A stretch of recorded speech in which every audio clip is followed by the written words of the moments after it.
الحمد لله رب العالمين وصلى الله وسلم على رسوله الكريم ونبيه الأمين وعلى آله وأصحابه أجمعين. أما بعد فأعوذ بالله من الشيطان الرجيم. بسم الله الرحمن الرحيم. ولا يأتونك بمثل إلا جئناك بالحق وأحسن تفسيرا.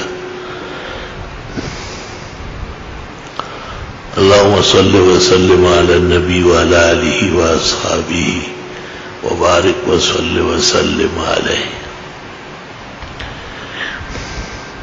اس سے پہلے ہم نے قرآن کریم کے نزول کی فضا اور اس زمانے کے احوال انتہائی مختصر عرض کیے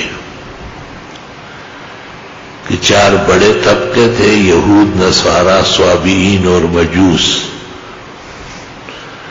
اور مشرکین مکہ میں تھے اور منافقین مدینہ میں پیدا ہوئے. قرآن شریف ان 6 کے 6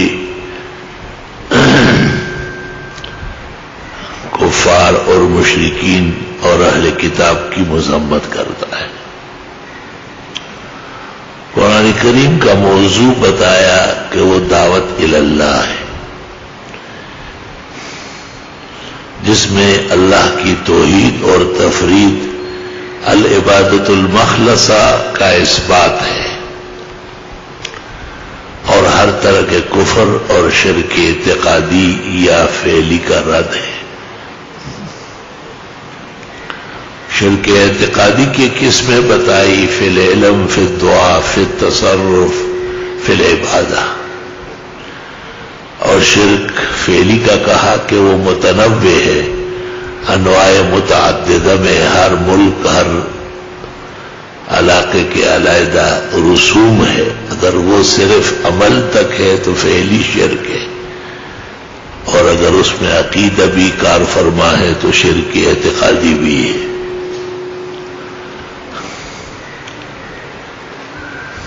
نزول قرآن کے وقت جو مشرکین تھے، جن کا قبضہ مکہ اور کعبہ پر تھا، وہ 4 قسم کے تھے: مشرکین بالکواکب، مشرکین بالجن، مشرکین بالملائک، اور مشرکین بالعباد الصالحین.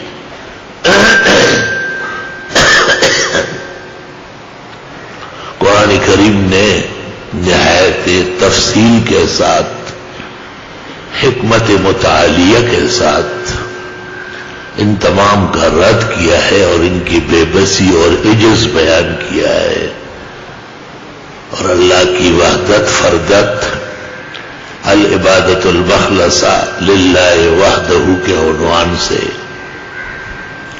ثابت کیا ہے. قرآن کریم کے بارے میں کہا کہ یہ قرانہ سے ہے کیونکہ آیات مربوط ہے، مقرون ہے آپس میں، یا یہ قرائن اشباہ و نظائر سے ہیں، جیسے فرا ابو الحسن کا خیال ہے، لِأَنَّهُ يَشْبَهُ بَعْضُهُ بِالْبَعْضِ. یا یہ قرأ یقرأ سے مصدر نونی ہے، جیسے فرقان ہے اس طرح قرآن ہے. لِأَنَّهُ يُقْرَأُ كَثِيرًا وَسَيُقْرَأُ إِلَى يَوْمِ الْقِيَامَةِ. یہ بھی عرض کیا ہے کہ قرآن کے نام کافی ہیں. سید علیہ نے اور ابو اسحاق نے 900 تک پہنچائے ہیں، اور 2 نام قرآن کے بڑے ہیں، ایک قرآن، دوسرا فرقان. مناسبت سے کہا کہ اللہ کے بھی 2 نام بڑے ہیں، جس کو اعلم الاعلام یا اجل الاعلام کہتے ہیں. قل ادعوا اللہ او ادعوا الرحمن ایما تدعوا فلہ الاسماء الحسنی. جناب محمد مصطفیٰ احمد مجتبیٰ وامین اللہ علی وحی السماء شافع الشفعاء یوم الجزاء قائد الخیر کلہ فی الدنیا والعقبی صلی اللہ علیہ وسلم کے بھی دو بڑے نام ہیں، محمد اور احمد، باقی اسامی متعدد ہیں۔ قرآن کریم کے علوم کی کچھ تقسیم بھی عرض کی طلبہ کے فہم کے لیے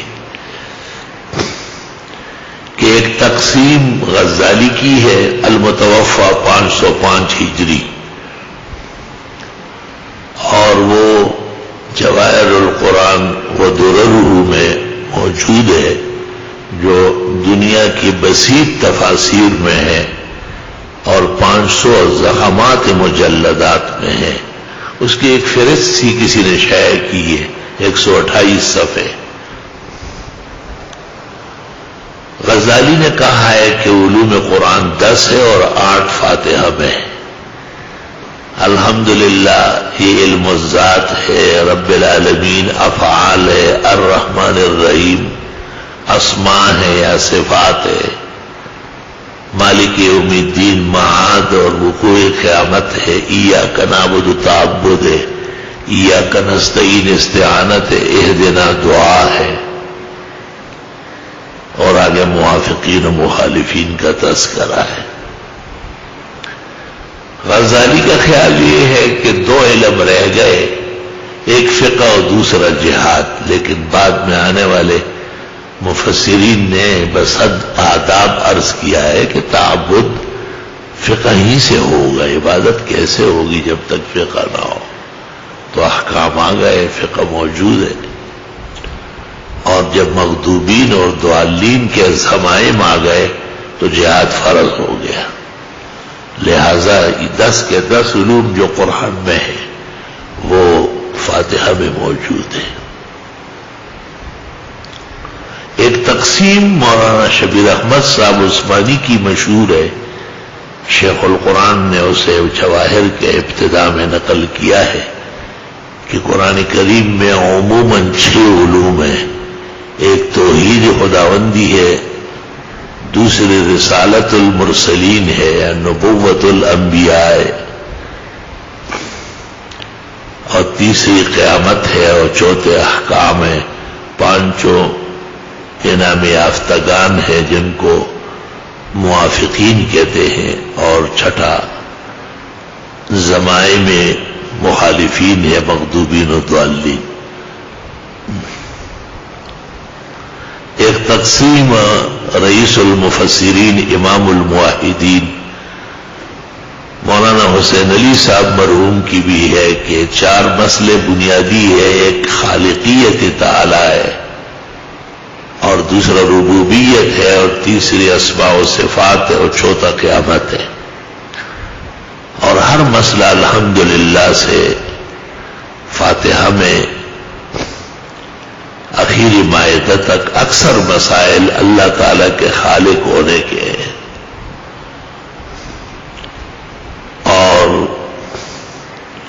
انعام سے آخر اسراء تک پر ربوبیت ہے، اور کہف سے آخر احزاب تک اسماء و صفات شہنشائیت، مالک الملک صرف رب العالمین ہے، اشیاء میں خیر و برکت وہی ڈالتے ہیں، اس کا کوئی شریک نہیں، اور قیامت تفصیلی سبا و فاتر سے ہے الی آخر القرآن۔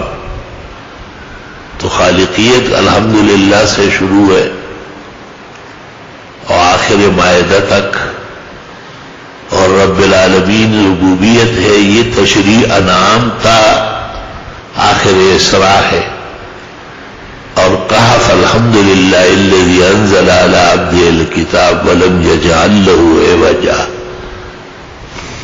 یہاں سے اسماء و صفات ہے، اور مالک یوم الدین، وقوع قیامت، سبا و فاتر تا آخر قرآن، 5 سورتیں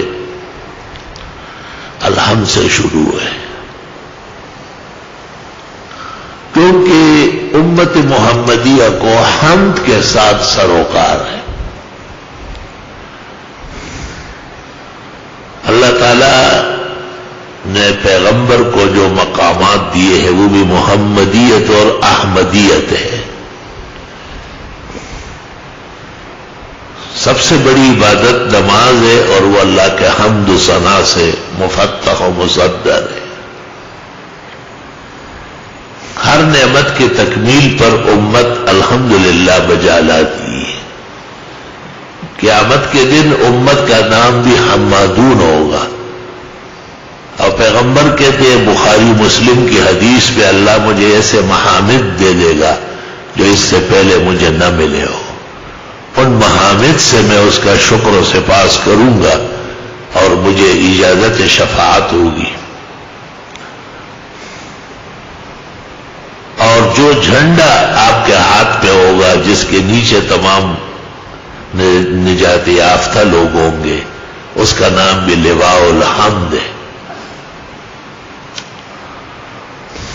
اصح الکتب بعد کتاب اللہ الجامع صحیح لابی عبداللہ میں بھی امام بخاری نے پہلی روایت حمیدی سے لے آئے اور آخری حدیث کلمتان احمد ابن اشکاب سے لے آئے. علماء کہتے ہیں کہ امام بخاری نے بھی اس تفنن کا مظاہرہ کیا. لا الہ الا اللہ وحدہ لا شریک لہ لہ الملک ولہ الحمد وعلی کل شیء قدیر. قرآن کریم کے اندر 114 سورتیں ہیں. 86 مکہ مکرمہ میں نازل ہوئی اور 87 سے لے کے آخر تک یہ مدینہ منورہ میں نازل ہے. جلال سیوطی نے اتقان میں اور زرکشی نے البرہان میں اور عز ابن عبد السلام نے مناہل میں اور ابو نعیم نے فضائل میں بہت کچھ لکھا ہے.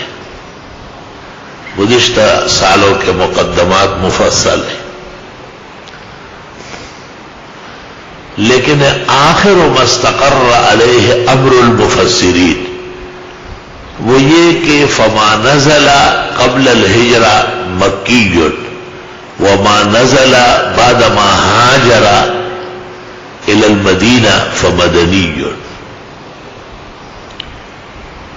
اگرچہ کچھ فتح مکہ کے دوران نازل ہوئی سورہ فتح، کچھ مدینے کے آس پاس نازل ہوئی سفر میں پہلے، لیکن اعتبار ہجرت کا ہے، موقع نزول کا نہیں ہے.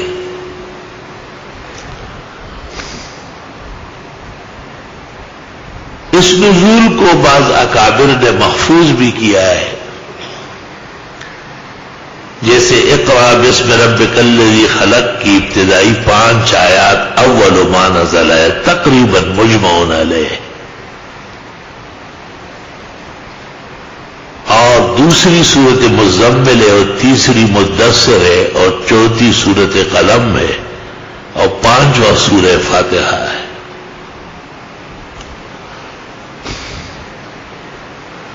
نزول یا ترتیب 2 طرح ہے، ایک عرشی ہے ایک فرشی ہے.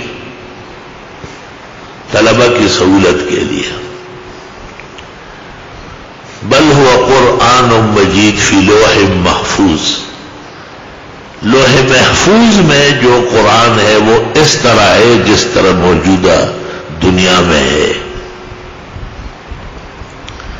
جس میں پہلی سورت فاتحہ، دوسری سورت بقرہ، تیسری آل عمران، چوتھا نساء، 5واں مائدہ، 6واں انعام، 7واں اعراف اور اس طرح انفال، توبہ، یونس، ہود، یوسف، رعد، ابراہیم، نحل، ہجر، نحل، سورہ بنی اسرائیل، سورہ کاف، مریم، طٰہٰ، انبیاء، حج، مومنون، نور وغیرہ الی آخر القرآن.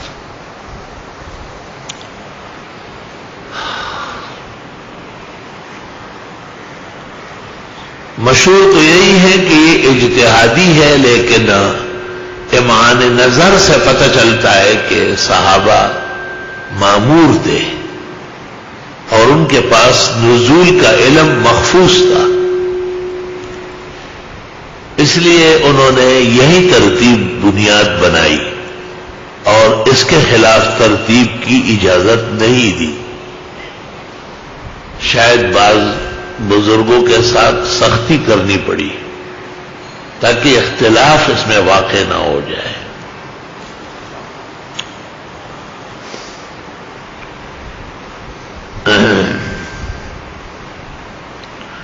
ابو بکر ترتوشی نے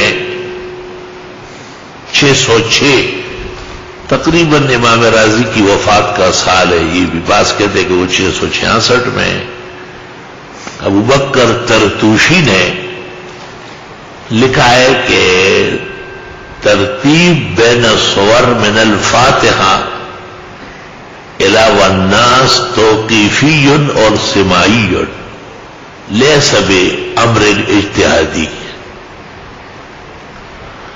اتقان میں تو سیوطی کی رائے منتشر ہے، لیکن علوم قرآن میں اس کی رائے بالکل مضبوط و منضبط ہے۔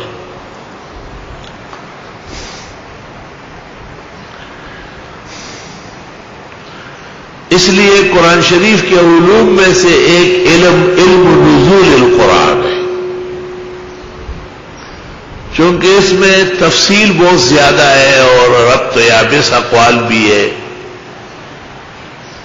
میزان الاعتدال کے شروع میں احمد ابن حنبل سے منقول ہے کہ لا یلتفت الیہ۔ اسی طرح مغازی اور دیگر فضائل کے بارے میں بھی احمد کا انکار مشہور ہے، لیکن وہ ان روایات کے بارے میں جو محدثین کے ہاں مکذوب یا موضوع ہے، جو صحاح میں موجود ہے، اس بارے میں کیوں ایسا کہا جائے گا، اور کہا جائے گا تو کہاں سنا جائے گا۔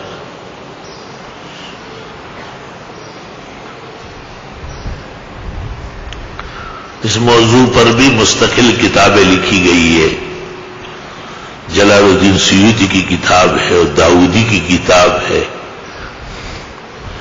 جس میں اسباب النزول وغیرہ اور شان نزول نقل کی گئی ہے۔ واحدی نے اپنی تفسیر میں، یا زمخشری نے اپنی کشاف میں، یا زاہدی نے اپنی تفسیر میں کم محنت کے ساتھ اس کو نقل کیا ہے، علماء نے اس پر کلام کیا ہے۔ اور معتبر مفسرین جیسے آلوسی نے، ابن کثیر نے، ابن جریر نے، قرطبی نے، ابن المنیر نے، خطیب شعربینی نے مضبوط مضان کے ساتھ جمع کیے ہیں، وہ قابل اعتماد ہے۔ ہمارے زمانے کے بعض بزرگوں نے علوم قرآن پر کتابیں لکھی، ان میں سب سے فائق کتاب ایشیا کے سب سے بڑے عالم مولانا شمس الحق افغانی کا علوم القرآن ہے، جو بہت عمدہ ہے اور بہت عجیب ترتیب ہے اور تنسیق ہے۔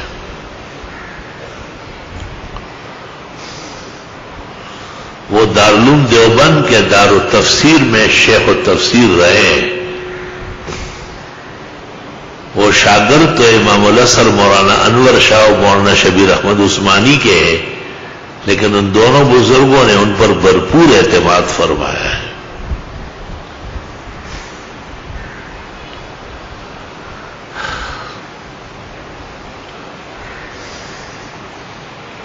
حضرت مولانا مفتی محمد شفیع صاحب رحمہ اللہ نے بھی علوم قرآن لکھا ہے، وہ مولانا تقی صاحب مدذلو کے قلم سے، لیکن املاءات سب مولانا کے خود ہیں،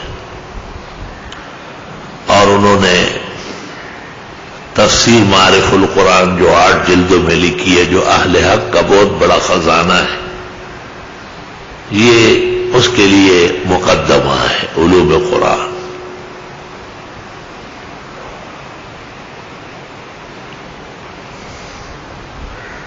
اسی طرح سینکڑوں علماء نے علوم قرآن لکھے ہیں۔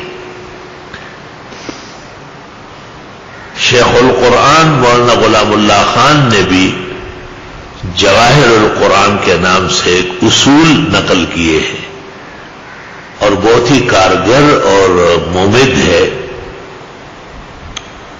مولانا محمد طاہر صاحب پنپیری ان کی کتاب العرفان فی اصول القرآن وہ بھی بہت ہی جامع کتاب ہے.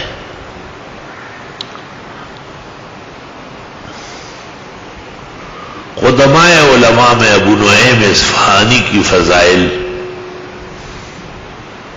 اور ابو جعفر نحاس کی علوم القرآن قدماء میں سے. برہان الدین زرکشی کی 4 جلدوں میں البرہان. عز ابن عبد السلام کی مناہل العرفان. باقلانی کی اعجاز القرآن.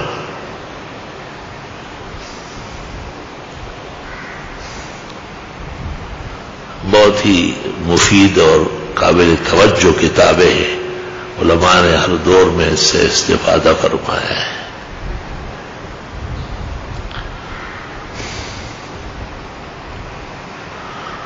ہندوستان میں ایک شخص سر سید احمد خان بعض نظریات کی وجہ سے علماء حق میں متہم ہوئے اور انہوں نے موجودہ زمانے کا لحاظ کرتے ہوئے شاید بعض محکمات میں کچھ تعویلات کی کوشش کی جس کو اہل علم نے یکسر مسترد کر لیا اور ان کے خلاف مولانا محمد قاسم نانوتوی قاسم العلوم والخیرات بانی و مبانی دارالعلوم دیوبند انہوں نے تصفیۃ العقائد لکھا اور کئی رسالے ان کے رد میں لکھے جس کا سر سید نے احترام کیا ہے اور کہا کہ میری خوش قسمتی ہے کہ اتنے بڑے عالم میری غلطیوں کو دیکھتا ہے. حالانکہ دونوں مولانا مملوک علی دہلوی کے شاگرد ہیں, اکٹھے پڑھے ہیں.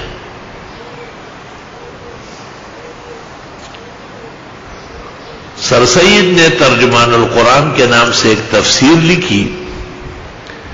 اس تفسیر کی وجہ سے آگے حکیم نور الدین بھیروی کو, مرزا غلام احمد قادیانی کو,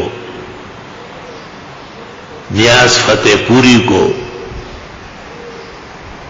اور مختلف فتنہ انکار حدیث کو کچھ موقع ملا ہے. اس کا باقاعدہ رد مولانا عبدالحق حقانی مفسر تفسیر حقانی, تفسیر حقانی کا اصل نام ہے فتح المنان.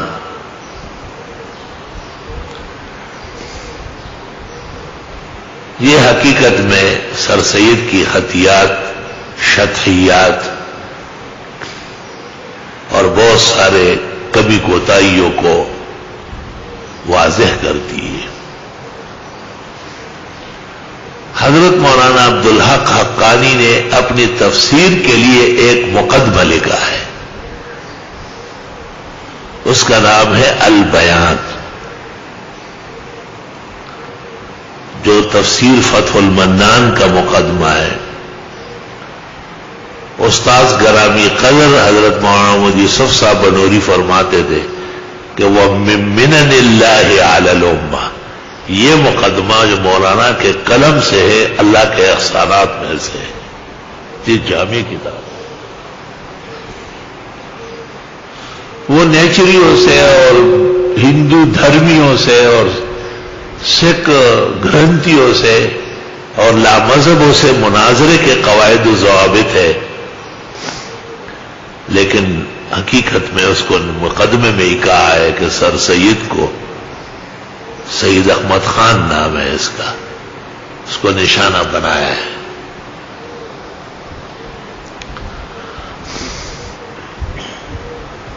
جو باذوق طلباء ہے جنہیں واقعی امت مسلمہ میں آگے قرآن و سنت کا کام کرنا ہے, وہ عربی مقدمات میں ترتوشی کا علوم القرآن اور ہندوستان کے اکابر میں مولانا عبدالحق حقانی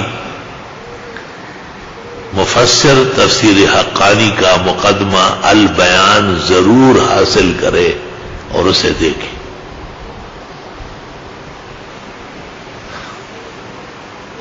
یہ کوئی اخبار نہیں ہے کہ آپ نے کان سے پکڑا ہو اس کان پہ چھوڑا. یہ تو علمی کتاب ہے. اس کے لیے اوقات نکالیں گے, اس کے لیے مہینے اور سال صرف ہوں گے, زندگی کا ایک زاویہ بنائیں گے آپ, تب جا کر کے آپ کو کچھ نصیب ہوگا. دوڑتے ہوئے سائیکل پہ بیٹھ کر کے کوئی علم پڑھتا ہے کیا؟ جو علم کے ساتھ وقت کا حساب کرتا ہے وہ کبھی بھی علم کا حامل نہیں بن سکتا ہے, وہ ہمیشہ محروم اور بد نصیب ہوگا.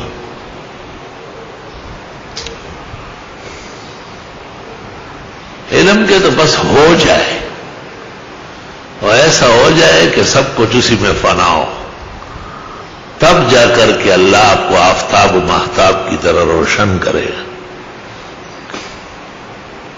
دیکھتے نہیں کہ انبیاء کا کوئی اور کام ہوتا تھا, صحابہ و تابعین دے کے, فقہاء و مجتہدین دے کے, محدثین و مفسرین دے کے کیسے فنا فی العلم تھے. کچھ امثال اشباہ ہم کل ذکر کر چکے ہیں.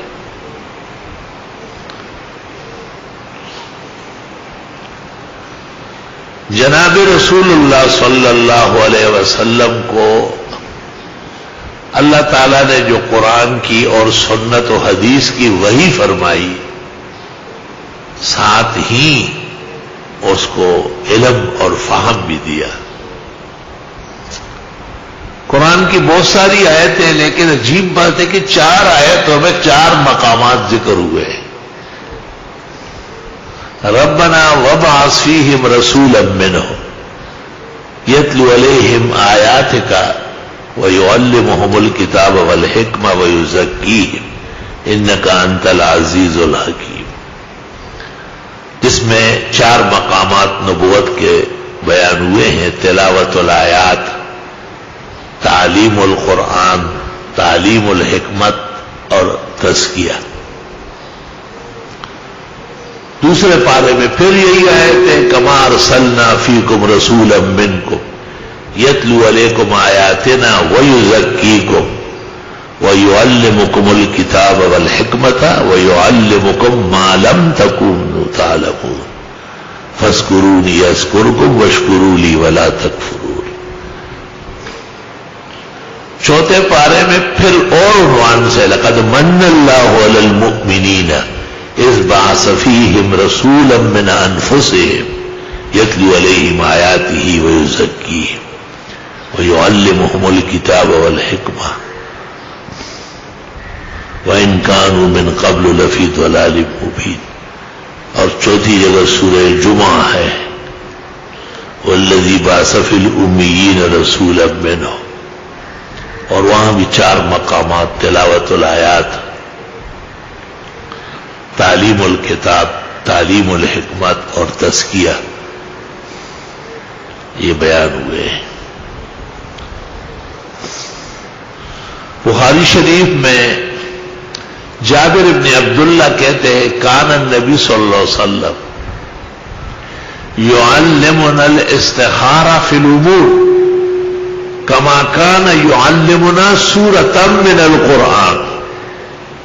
حضرت جیسے ایک ایک سورت پڑھاتے تھے اور ہمیں سمجھاتے تھے, اس طرح ہمیں امور میں, دنیا اور آخرت کے نظام میں استخارے کی بھی تعلیم فرماتے تھے. کما کان یعلمنا سورۃ من القرآن. اس سے پتہ چلا کہ آیت آیت اور سورت سورت پیغمبر نے پڑھایا ہے صحابہ کو.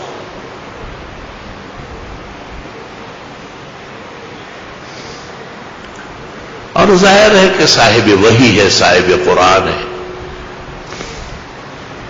اور نبی الانبیاء اور رسول المرسلین ہے, سید الاولین والآخرین ہے. آپ کی تعلیم اور آپ کی تبیین وہ شان والی ہے.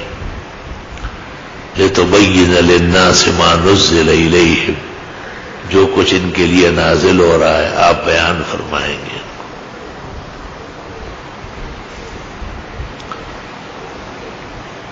علماء نے ان آیات پر آپ کے مقامات کی تفصیل کی کوشش کی ہے.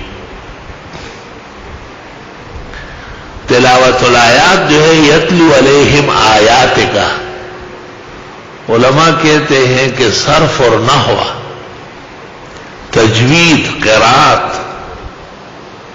نہیں، قرات تو مصیبت کہتے ہیں، قرات جمع قراءات، جیسے مرقات، مرآت، یہ یتلو علیہم آیات کا وہ اس کا مظہر ہے. صیغے بنانے پڑے تو علم صرف ایجاد ہوا، صیغوں کے اواخر دیکھنے پڑے تو علم نحو ایجاد ہوا، صیغوں میں نظم ڈالنا پڑا تو شعر و سخن کے قاعدے ایجاد ہو گئے، محیط و دائرہ نکل آیا.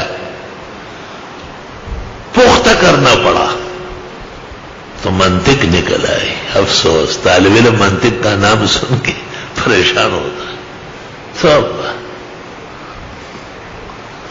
کیونکہ منطق کی تعریف یہ ہے آلۃ قانونیۃ تعصم مراعاتها الذہن عن الخطا فی الفکر، کہ آپ کی باتیں ڈھنگ کی ہو، وزن کی ہو، معقولیت کی ہو.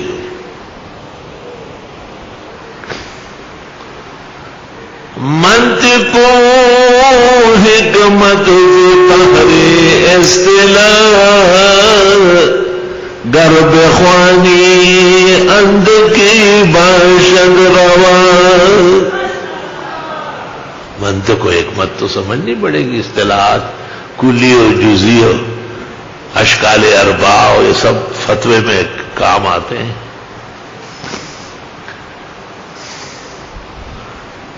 بعض لوگ منطق کرتے ہیں، ایک منطقی آیت ہے، منطق کرتا. میں نے بخاری کی حدیث میں دور حدیث والوں کو کہا کہ الفاظ صحیح کرو. عالم کا پہلا پردہ چاک ہو جاتا ہے جب الفاظ غلط بولتا ہے. منطق ہے، منطق نہیں ہے. علمنا منطق الطیر. ایک پیغمبر بحر و بر کے سلیمان ابن داؤد فخر کرتے کہ ہمیں پرندوں والی منطق بھی آتی ہے، اور اس کو فارابی اور ابو علی سینا ان کی منطق سمجھنے سے دوری ہو رہی، ددا سے کمزوری شوئی. اللہ اکبر.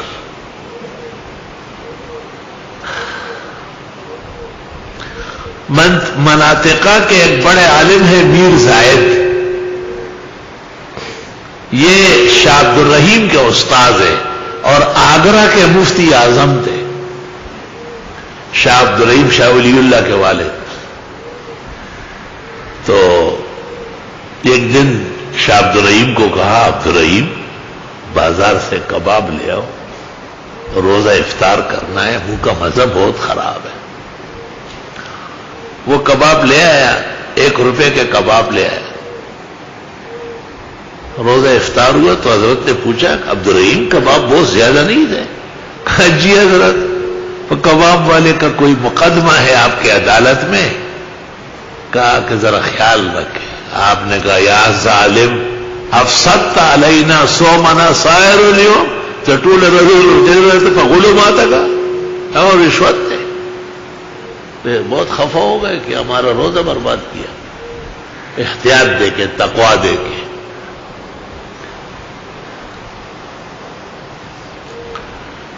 شاہ اسماعیل اور فضل حق خیر آبادی کی گفتگو ہونے لگی تھی. فضل حق خیر آبادی بھی شاہ عبدالعزیز کے شاگرد حدیث میں، لیکن خیر آباد کے دوسرے بزرگوں کی وجہ سے تھوڑے سے میلان محدثات کی طرف ہے. اور شاہ اسماعیل تو توحید و سنت کے مینار رشد و ہدایت اور اہل حق کے بہت بڑے فاتح اور شان و شوکت کے بزرگ ہیں. استاد سب ایک جیسے ہیں، لیکن شاگردوں کے نظریہ میں امتناع نظیر میں اور امکان کذب میں شاہ اسماعیل اور فلیح خیر آبادی کی باتیں ہونے لگی. مومن خان مومن درمیان میں آتا جاتا تھا، تو فلیح خیر آبادی مناظرے سے پہلے بہت پریشان تھے. شاگردوں نے پوچھا کہ منطق میں نہیں کریں گے آپ؟ تو امام نے کہا باولے کہیں کا منطق اس سے کیسے جیتوں گا؟ وہ کہے گا فارابی اور ابو علیہ سینا نے گک مارا ہے، دفع کرو، میں اسماعیل یہ کہتا ہوں. وہ تو لمحوں میں قاعدے بنا دے گا، اصول بنا لے گا. کا منطق میں مناظرہ اس سے نہیں ہو سکتا ہے میرا.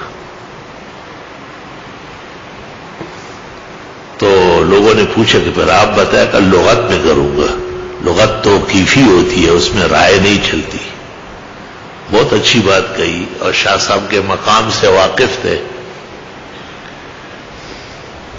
ایسی نوک جوک بھی علماء میں ہوتی ہے نا، کوئی ایسی بری بات تو نہیں، لوگ ایسی خواہ بات کا بتنگڑا بناتے ہیں. رافضیوں کا جلوس چلتا تھا، تعزیے نکلتے ہیں نا. تو فضیل صاحب سے پوچھا کہ اس کا کیا حکم ہے؟ کہ بارہ حسین کی طرف منسوب ہے، احترام کرنا چاہیے. تو شاہ اسماعیل سے پوچھا، انہوں نے کہا جلا دینا چاہیے. کہا فضیل صاحب کہتے ہیں کہ حسین کی طرف منسوب ہے. کہ وہ سامری کا بچڑا، انظر الی الہک الذی ظلت علیہ عاکفا لنحرقنہ ثم لننسفنہ فی الیم نصبا. موسیٰ علیہ السلام کہتے ہیں اپنے الہ کو دیکھو، اس کو جلا کے دریا میں پٹخ دیتا ہوں. تو حضرت نے کہا یہ حسین کی طرف منسوب ہے، محترم ہو گیا، وہ تو اللہ کی طرف منسوب تھا. تو حضرت شاہ اسماعیل کا قافلہ جہاد کا اکوڑا کھٹک ٹھہرا ہوا تھا.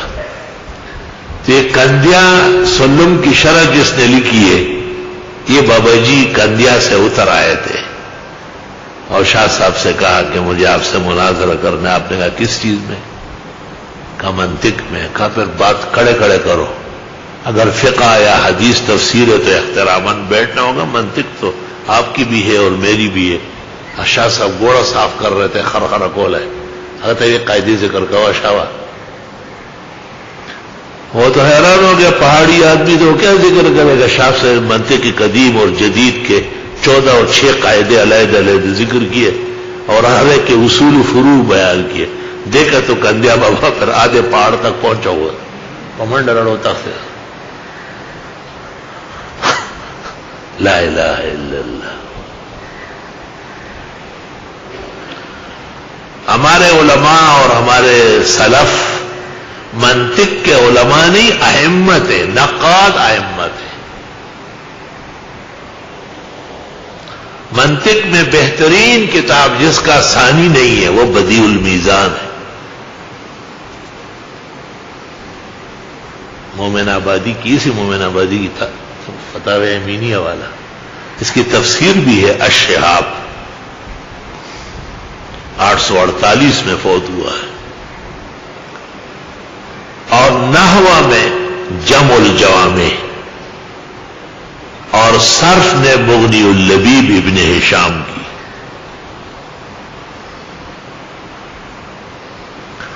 اور ادب میں یا تو جاہز کا البیان و تبیین یا ابو العباس مبرد کی الکامل، اور اگر ہمت ہے اور مردانگی ہے تو پھر نہایت العرب فی فنون الادب 37 جلدوں میں جو شہاب نویری نے لکھا ہے.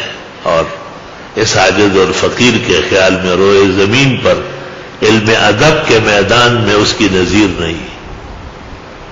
اللہ جزائے خیر دے علماء عرب کو نہایت آب و تاب دید زیب طریقے سے مغرب سے رنگین ملون شائع کیا. مکہ مکرمہ میں کتب خانہ ہے مکتبۃ الرشد، وہاں چلا گیا. میں نے کہا کہ وہی نہایت العرب چاہیے. کیا کرو گے؟ میں نے کہا کتاب علمی دیکھوں گا. مجھے ایک نسخہ دکھایا. میں نے کہا یہ تو میں نے مفت بھی نہیں لینا, تو ردی کاغذ پر ہے. کہا لے لیں گے وہ مغربی؟ میں نے کہا لے لوں گا. 10,000 ریال کا ہے. میں نے کہا آپ یہ باتیں بعد میں کریں. تو ایک کتاب لائے, جوتا پہن کے گھر چلا گیا اور گھر سے اٹھا لایا. کتاب میں انشاءاللہ اگر موقع اللہ نے دیا آپ کی 1-2 جلدیں یہاں لا کے ایسے دکھاؤں گا کتاب کیا چیز ہوتی ہے. میں اس کو دیکھ کے بہت خوش ہوا. مجھ سے کہا کہ آپ اس کو دیکھ چکے؟ میں نے کہا دیکھ چکا ہوں. اس نے مجھ سے طریقے سے امتحان لیا کہ اس میں کس طرح بحث ہوتی ہے. یہ میں نے بیان کیا. جواب اس کو بہت پسند آیا. خود بھی عالم تھا, جامعہ اسلامیہ مدینہ منورہ سے فاضل ہے. جب میں روانہ ہونے لگا مجھے کہا یہ کتاب ہدیۃ اللہ کا سعت اطلاع کا اور ذوق کا سلیم فی الادب العربی. پہ ایک پیسہ نہیں لیا. یہ پورا کتب خانہ آپ لے جائے, میں پیش کرتا ہوں. میں نے کہا نہیں, ہمیں جو چاہیے وہ لیں گے. الحمدللہ.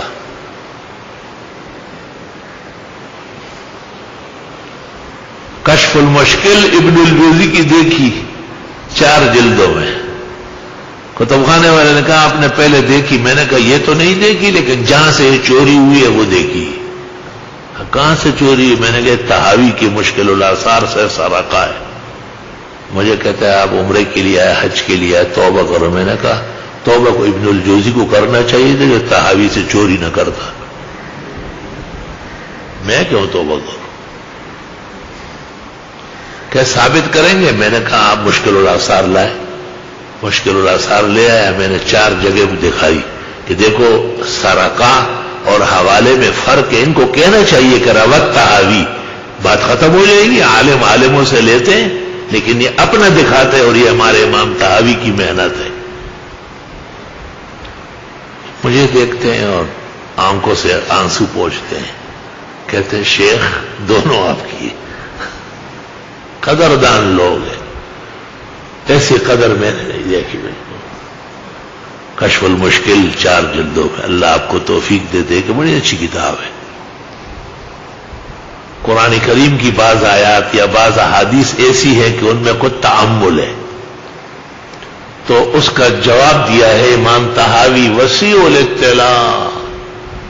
حضرت مولانا انور شاہ کہتے ہیں کہ امام طحاوی اتنے بڑے عالم تھے کہ ان کے زمانے میں جو کوئی اس کے درس میں نہ بیٹھتا لا یلتفت الی قولہ, اس کی بات نہیں مانی جاتی. کہ آپ نے طحاوی کے ساتھ نشست کی ہے؟ نہیں کی, اگر نکلو یہاں سے, کوئی اعتبار نہیں. محدثین کہتے ہیں اعلم من البخاری و امثالی, اطلاعات میں نہ قوت حفظ میں اور صحت احادیث میں.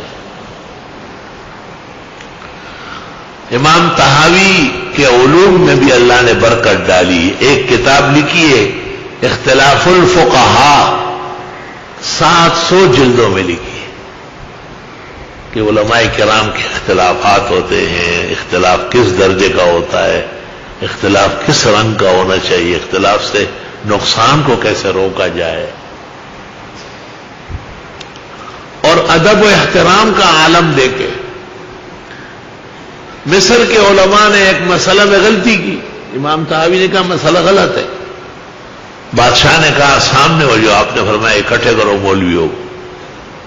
امام طحاوی نے ایسے انگلیوں میں سمجھایا. علماء بہت شرمندہ ہوئے. بادشاہ نے مناسب دن میں ایک سٹیج سجایا اور اس پر ایک سیٹ اپنی بنائی اور ایک طحاوی کی بنائی. اب باقی مولویوں سے کہا نیچے بیٹھو, تو یہ مسئلے آتے نہیں, ایسے شور کرتے ہو. بڑے بڑے اکابر علماء. امام طحاوی نے سٹیج سے دیکھا تو بہت خفا ہو گیا, بہت زیادہ خفا ہو گیا. مردان میں بخاری ختم کر رہا تھا, مولانا اسرائیل مرحوم کے ہاں جب میں نے ایسا دیکھا تو حضرت مولانا حسن جان صاحب بھی کہا میں انا للہ و انا، میں نے حاجی صاحب اپنے شوکت کو کہا آئندہ کبھی میں نہیں آؤں، اتنے بڑے کبار علماء ہمارے سامنے آپ مٹی کر رہے ہیں۔ مولانا بہت خوش تھے، کہا میں آپ سے ملنے خوش آمدید کے لیے آیا ہوں، بخیر علی طرح غلے ہوں میں ڈیر سمو اور ادھر خوشحال شوری رضی میں نہیں جانا ٹھوڑے غلط خبریں مشران و ادب و تعظیم کو فرض ہے۔ تو امام طحاوی نے محسوس کیا کہ بادشاہ کے دل سے علماء کی قدر نکل گئی۔ امام طحاوی نے کہا سوچا کہ بھئی اس طرح تھوڑا ہی کام چلے گا، مسائل اوپر نیچے ہوتے لیکن علماء علم کی حیثیت سے ہر جگہ واجب التقریب ہے۔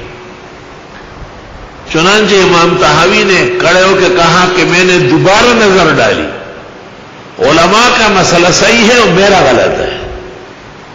بادشاہ نے کہا اچھا، ہاں کہا ہاں بالکل، تاکہ بادشاہ کو علماء دین کی بے ادبی نہ کرنی پڑے۔ جب بادشاہ اٹھ کے چلا گیا آپ نے کہا بددستور غلط ہو لیکن میں تمہاری عزت بچائی۔ یہ امام طحاوی اپنے علماء کی کیسی تعظیم و عزت کرتے ہیں۔ قدر زر گر شناسد قدر جوہر جوہری، قدر گل بل بل شناسد قدر دل دل رالی۔ الحمدللہ علماء کی قدر علماء جانتے ہیں کہ عالم کیا ہوتا ہے۔ اللہ اکبر و کبیرہ۔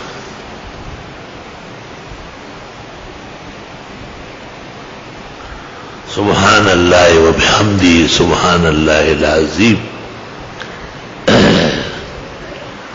اسی مناسبت سے ایک بات اور ہو جائے کہ حضرت امام طحاوی رحمت اللہ علیہ کی بھی تفسیر قرآن ہے، احکام القرآن کے نام سے، یہ 30 ضخیم جلدوں میں ہے، دا علم لوہ دریاب تھے بالکل،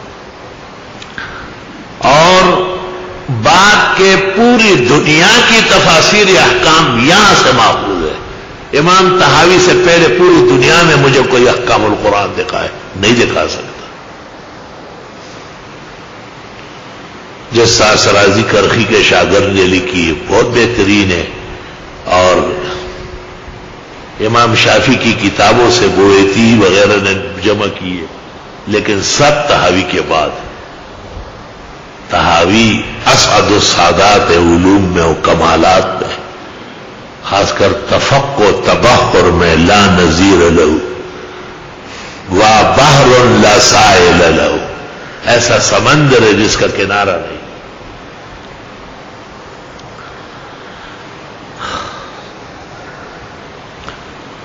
امام ابو جعفر طحاوی رحمت اللہ علیہ کی کتاب احکام القرآن مکہ سے چپ رہی ہے، 4 جلدیں یا 6 جلدیں آ گئی ہے اور بالترتیب نکل رہی ہے۔ سب سے زیادہ روایتیں اس تفسیر میں ہیں، ابن جریر اور تمام دنیا کو پیچھے دھکیل دیا۔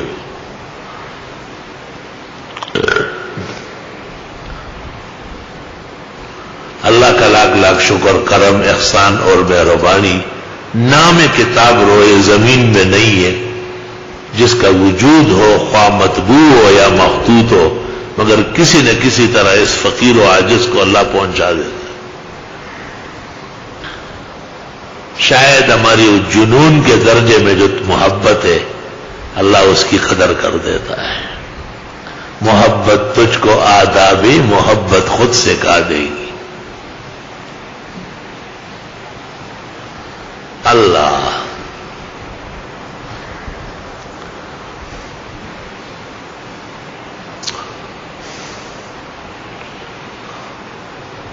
صاحب بحر محیط غرناطی، اس کی ایک کتاب ہے الذریعہ الی مکارم الشریعہ۔ اس کتاب کے بارے میں مرزائی دجاجلہ کہتے ہیں کہ اس نے تسلیم کیا ہے کہ جس طرح صدیقین، شہداء اور صالحین بن سکتے ہیں، انبیاء بھی بن سکتے ہیں۔ ختم نبوت کے خلاف مرزائیوں نے اس کتاب کا حوالہ دیا ہے.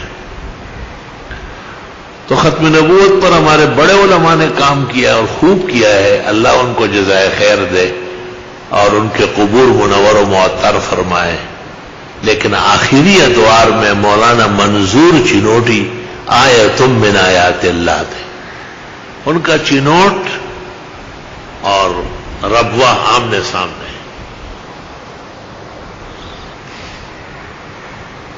مولانا نے کراچی سے فاضل تھے، حضرت بنوری کے شاگرد تھے. مولانا کو آ کے کہا، مولانا نے فوراً الذریعہ الی مکارم الشریعہ پیش کیا. مولانا کتاب لے گئے اور جلوس نکالا اور ہنگامہ کیا کہ اس کتاب میں نہیں ہے.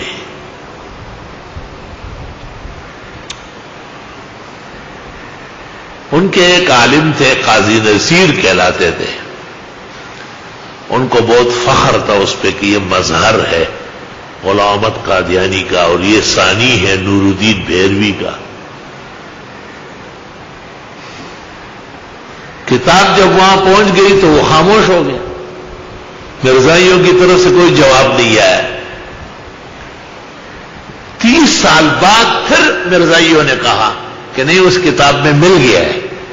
اور صاحب بحر محیط غرناطی نے کہا ہے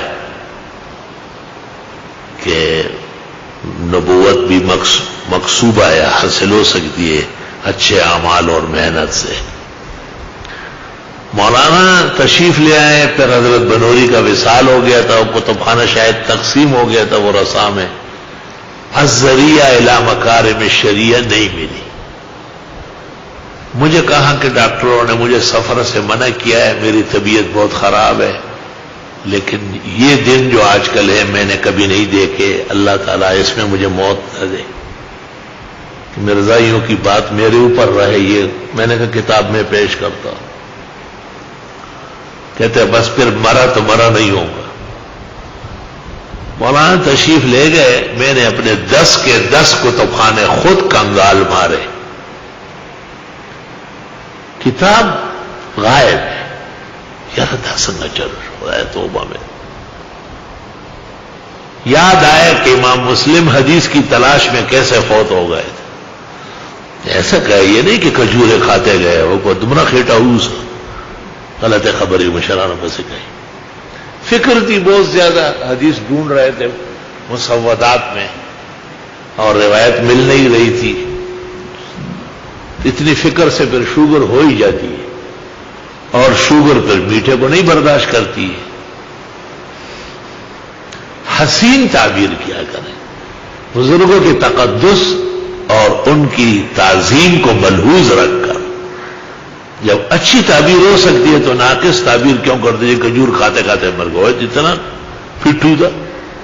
امام مسلم مغاربہ ان کو ترجیح دیتے ہیں امام بخاری پر. نہیں، حضرت تلاش حدیث میں بہت فکر مند رہے. خیر ہمارے ایک بزرگ ساتھی ہے، کل بھی تشریف لائے، مولانا محمد یونس صاحب الائی کے، اور وہ ادھر ادھر سے کتابیں میرے لیے ڈھونڈتے ہیں. فرون ناسنا مجھے کہا بہت پریشان ہو، یہاں آؤ ناشتہ کرو میرے گھر. منصور بھائی موجود تھے. میں نے گاڑی کھولو چلو ناشتہ کرتے. ترمذی شریف کے درس کے بعد جب وہاں مولانا کی خدمت میں گیا تو ایسے میز پر الذریعہ الی مغیرہ کتاب کے پروت. اللہ اکبر، واہ، ناشتے بہت دیکھے، ایسا نہیں دیکھا ہو. وہیں سے میں نے مولانا منظور کو فون کیا. میں نے کہا کتاب کا نہیں، کتاب نہیں بھیجے، کتاب اپنے پاس رکھے، مجھے بہترین فوٹو اسٹیٹ کرا کے بھیجے. اور مولانا نے اعلان نکالا، اشتہار نکالا، الذریعہ الی مکارم الشریعہ. اصفہانی کی غرناطی کی نہیں، غرناطی کا اس کا حوالہ دیا ہے. یہ جو مفردات والے ہیں نا اصفہانی، یہ الحمدللہ وہ کتاب مولانا کو ملی. اور مولانا نے مرزائیت کو جہاں سے نکلی تھی وہاں بگایا. اور پھر مجھے کہا کہ اب آؤ شکریہ کی دعوت کھاؤ، میرے یہاں تقریر کرو. چنانچہ میں چلا گیا یہاں سے چنوٹ. حضرت نے پنجاب کے تمام اکابر اور شعراء کو جمع کیا تھا. مجھے کہا تقریر ایک میری ہوگی، آپ کا تعارف کروں گا، اور ایک آپ کی ہوگی، آپ یہ قصہ سنائیں گے، بس پھر آپ دعا کریں. ان کے بیٹوں نے کہا حضرت بڑے بڑے شعراء ہیں، شعراء نے کیا کرنا ہے، بس میں تو مفتی صاحب کے لیے اسٹیج سجایا ہے. اور انہوں نے اس میں یہ بھی کہا کہ میں حضرت بنوری کا پاکستان آنے کے بعد پہلا شاگرد ہوں مولانا، اور میرا کہا کہ مفتی صاحب حضرت بنوری کے انتقال و وصال کے سال آخری شاگرد ہیں. اور مجھے عاجز اور فقیر کی کتاب پر اور کتب بینی پر اور مطالعہ پر بہت فخر و شکر کیا. کہا اب میں مر گیا تو مر نہیں، میں زندہ ہوں گا، ایسے لوگوں کو چھوڑ کے جا رہا ہوں. اللہ الذریعہ الی مکارم الشریعہ اصفہانی کی، اب راغب اصفہانی کی، اس میں اس نے غرناطی کا حوالہ دیا ہے، یہ لوگ کہتے ہیں، اور وہ اس طرح نہیں ہے، بلکہ وہ مرزائیت کی ماں ماری جا رہی ہے وہاں، کیونکہ اس نے آیت پیش کی ہے کہ وَمَن يُطِعِ اللَّهَ وَالرَّسُولَ فَأُولَٰئِكَ مَعَ الَّذِينَ أَنْعَمَ اللَّهُ عَلَيْهِم مِّنَ النَّبِيِّينَ وَالصِّدِّيقِينَ وَالشُّهَدَاءِ وَالصَّالِحِينَ. تو اس نے کہا ایک مطیعین کا درجہ ہے، دیکھیں ذرا، نبیین کو چھوڑ دیا، دوسرا صدیقین کا درجہ ہے، تیسرا شہداء اور چوتھے صالحین. اگر ان کا نظریہ یہ ہوتا کہ نبی بن سکتا تو وہ کہتے کہ نبیین کا، انہوں نے کہا مطیعین کا ہے. نبوت تو ختم ہو چکی ہے، وہ تو تا قیامت کسی کو نئی نبوت نہیں ملے گی. نبوت پا محمد باند تمام شو او نشت پسل محمد انبیاء. رحمان بابا ہوئے، سبحان اللہ. مسلمانوں کا مضبوط عقیدہ ہے. شان ورشا سنو کیا کہتے ہیں، عالم کی بود مرکز ہر دائرہ یکتا، عالم کی تو آئی کی تو بھی مثل و نظیر، ادراک بختم است و کمال است بخاتم، عبرت بخواتم کے در دور آخری. سارے کمالات آپ کو دینے تھے تو آپ کو آخری زمانہ منتخب کیا، اور پھر آپ کی شریعت اور آپ کے اوپر نازل ہونے والی کتاب قرآن کو آگے جانا تھا، اور آپ کی سنت حدیث اور مذاہب اور فقہ، تو اس کے لیے سائنس کے ایجادات نکلے تاکہ آواز دور تک جائے، آواز محفوظ ہو جائے. تو یہ سائنس اور یہ جدید آلات بھی آپ کی نبوت کے مرہون منت ہے. یاد رکھ، آپ آخری زمانے کے نبی نہ ہوتے تو کوئی سائنس وائنس کچھ بھی نہیں تھا. تھوڑی سی ایک بات کرتا ہوں، خفا نہ ہونا، وہ آپ کو بہت کام دے گی لیکن سمجھنے میں دیر لگے گی، کیونکہ میں 12 سال سے فکر مند رہا ہوں. فکر مند اس میں رہا کہ ہمیں بعض احباب مخلصین کی طرف سے کہا گیا کہ ہمارا جو دین اور مذہب ہے اس میں تو روایتیں ہیں، اقوال ہے، کتابیں ہیں، کوئی سوئی بھی بنائی ہے، کوئی گڑی بنائی ہے، کوئی عملی چیز کیا ہے؟ ایسا معمولی سوال نہ ہے. تو یہ قیامت تک کیسے چلے گا؟ دیکھو، سوال کرنا بہت آسان ہے. سوال کی مثال ایسی ہے جس طرح کنویں کے کنارے کوئی بیٹھا ہے پتھر مار رہا ہے، اور جواب دینے والا جیسے نیچے تہ میں بیٹھا ہوا، وہ بچ ہی نہیں سکتا. تو بعض سوالات ایسے ہیں کہ جو فوراً واجب الجواب نہیں ہے، اس میں تناظر اور انتظار کی ضرورت ہے، تأمل و تفکر کی ضرورت ہے. ایمان تو میرا یہی ہے کہ تمام علوم اور کمالات قرآن و سنت میں اور ہمارے اسلام میں ہے. علم کے درجے میں تو پختہ ایمان ہے، لیکن کیا عین الیقین یا حق الیقین، تو جواب نہیں مل رہا تھا. تو ڈر لگتا تھا بہت زیادہ. جب بھی طبیعت خراب ہوتی کہ میں تو خدا اس جواب کے بغیر تو نہ اٹھائے. سے نہ چی ایمان میں التنی میں خدا جواب جوڑ کے روپیہ میں پوچھت کی. دیکھتے دیکھتے آئے آئے آئے پاک پیغمبر مو پہ اسلام ڈیر کڑے گلے دے اور رویڑیاں منہ ترا گلے دے. حضرت نے کتنی محنت مشقتیں کی تو آپ ایک آیت صورت بیان نہیں کر سکتے تھے. ہر طرف سے پتھر مارے جاتے تھے. آپ کو اپنے شہر مکہ میں نہیں چھوڑا جا رہا. تو اس کے بعد جو جواب الحمدللہ گزشتہ سال دور حدیث میں اعلان کیا ہے کہ جواب آ گیا ہے. اور جواب اس طرح ہے کہ پوری دنیا کے جو انسان ہے یا جنات ہے یہ امت محمدیہ ہے، کیونکہ حضرت محمد صلی اللہ علیہ وسلم ان کی طرف مبعوث ہے اور ان کو کہتے ہیں امت دعوت. ان کو دعوت دینی ہے نا کہ ایمان لے آئے، نبی آخر الزمان کو مانے، قرآن مانے، سنت و حدیث پر ایمان بحال کرے. اس میں ایک فرقے نے مان لیا،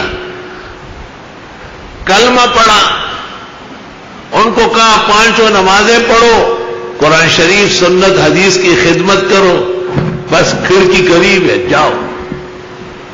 وہ صرف آخرت کے لیے ہو گئے. امتی اجابت، امت مسلمہ، اور ان کو دعوت دی گئی ہے لیکن انہوں نے قبول تو نہیں کیا.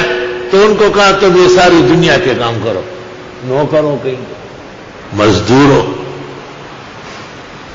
کوئی شخص کہے کہ وہ سائنس پر قادر ہے تو اس جیسے محمل کوئی دنیا کا نہیں ہوگا.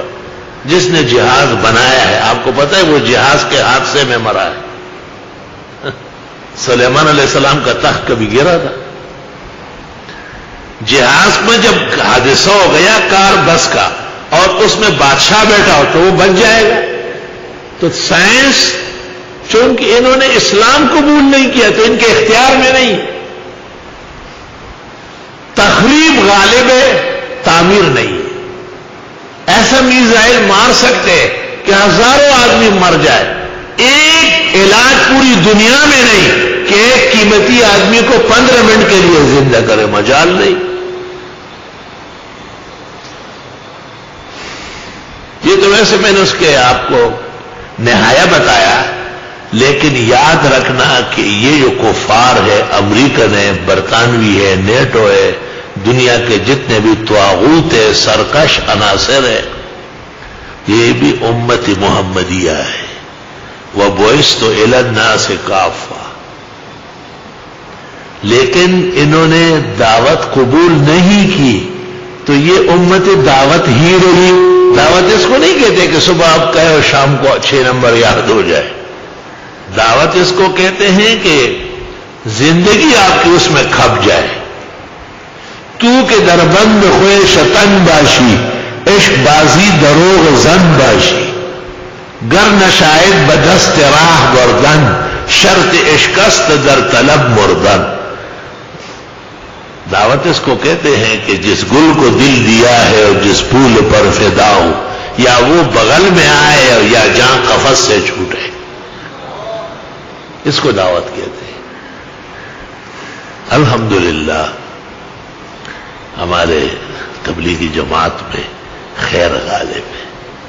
غلطیاں ہو رہی ہیں، ان سے گڑیاں دائیں ہاتھ پہ باندھتے ہیں، درود شریف سے دعا شروع کرتے ہیں. پیغمبر نے منع کیا ہے کہ دعا الحمدللہ سے شروع کرو. اور میروس تبلیغ میں چلا گیا، جب واپس آیا کسی نے کہا تبلیغ سنگو ویشپک پک نمبری دیو نور تقاضی دیو تبلیغ مزید 6 نمبر ہے اور باقی کچھ تقاضے ہیں. تبلیغ خوب مزے ہے، اہل حق کی جماعت ہے اور ہماری جان و جگر ہے. غلطیوں کے ساتھ طلبا کو ہم نہیں رکھتے. اور روز کتنے ہدایات آداب بیان ہو رہے ہیں اور پتہ نہیں کتنے اور بیان ہوں گے. صرف 40 دن کے لیے آپ کو یہاں رکھا جاتا ہے اور دن رات سمجھانا پڑتا ہے. پھر بھی کل جو ہے نا وہ ایک دیوانہ سا دوست آیا تھا, آدھے تھوڑا سا وظیفہ تقسیم کر رہا تھا, تو اس دوران بھی ایک نے دوسرا کا وہ پڑا کہ دائیں بائیں پر تقریر کر کے وہاں گیا اور حالیہ کے بائیں ہاتھ آگے کیا. تو جب علوم پڑھتے ہوئے مدرسوں کو زینت بخشتے ہوئے, قوم کے اوقاف ان پر صرف ہوتے ہوئے اور گھروں سے خالص علم پڑھنے کے لیے نکلے ہوئے, اور ورثۃ الانبیاء بننے والے لوگ, ان کی بھی ابھی اصلاح کی ضرورت ہے. کون ہے جس کی اصلاح نہیں؟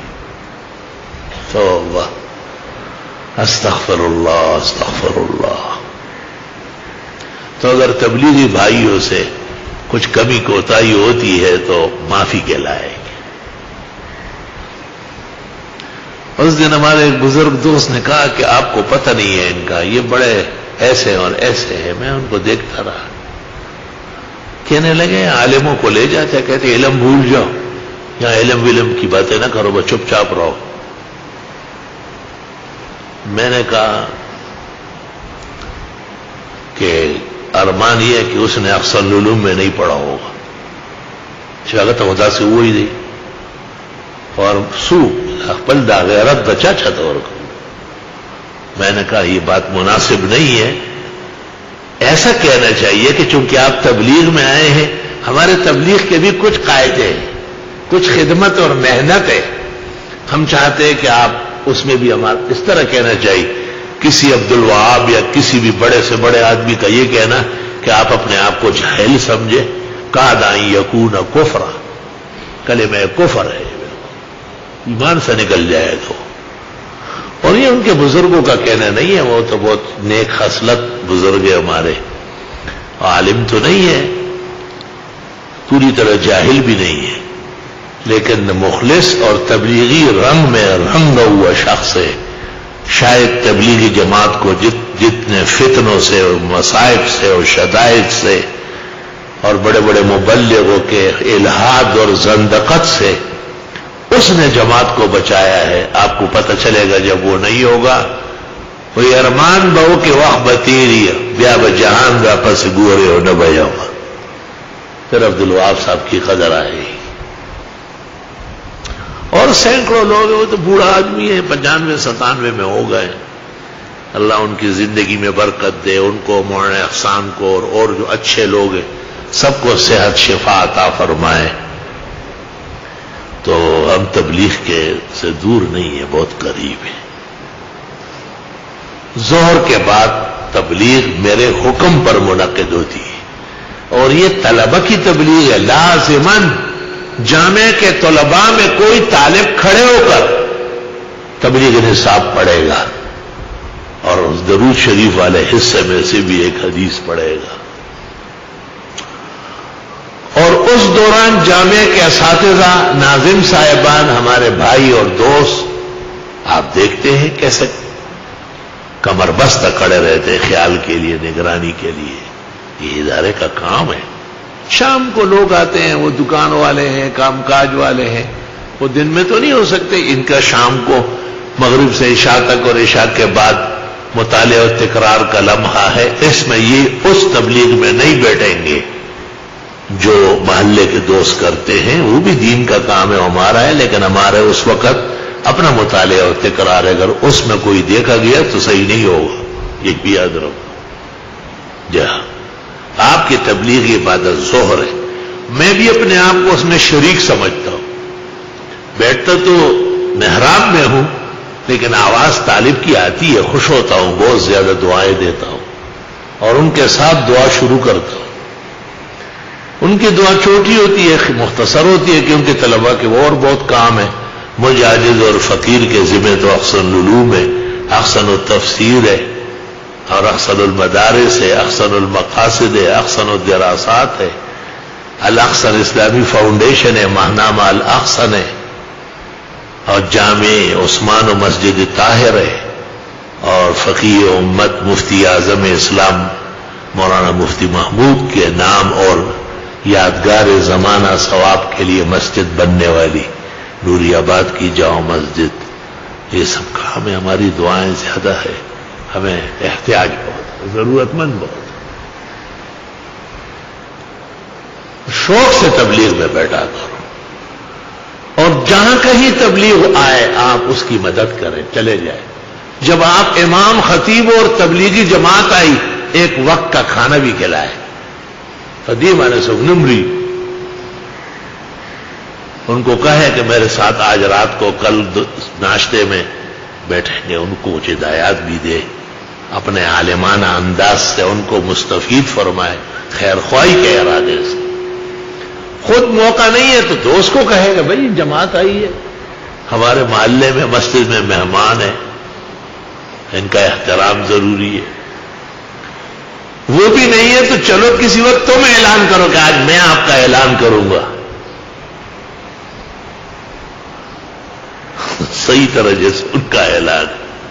ہمارے ایک ساتھی تھے، اس نے مجھے کہا میں کروں، میں نے کہا کرو۔ وہ گورے نہ تبلیغی جماعت راغلے اور ٹول بکی نہیں کہ لارا نمور بدن والا میں لکا خدا تو وہ بولے رسول دے ہوئے ہونے ماں میں نستا اعلان میں خوخ نشو دس سو کوئی تو جنگ جوڑے، شر جوڑے۔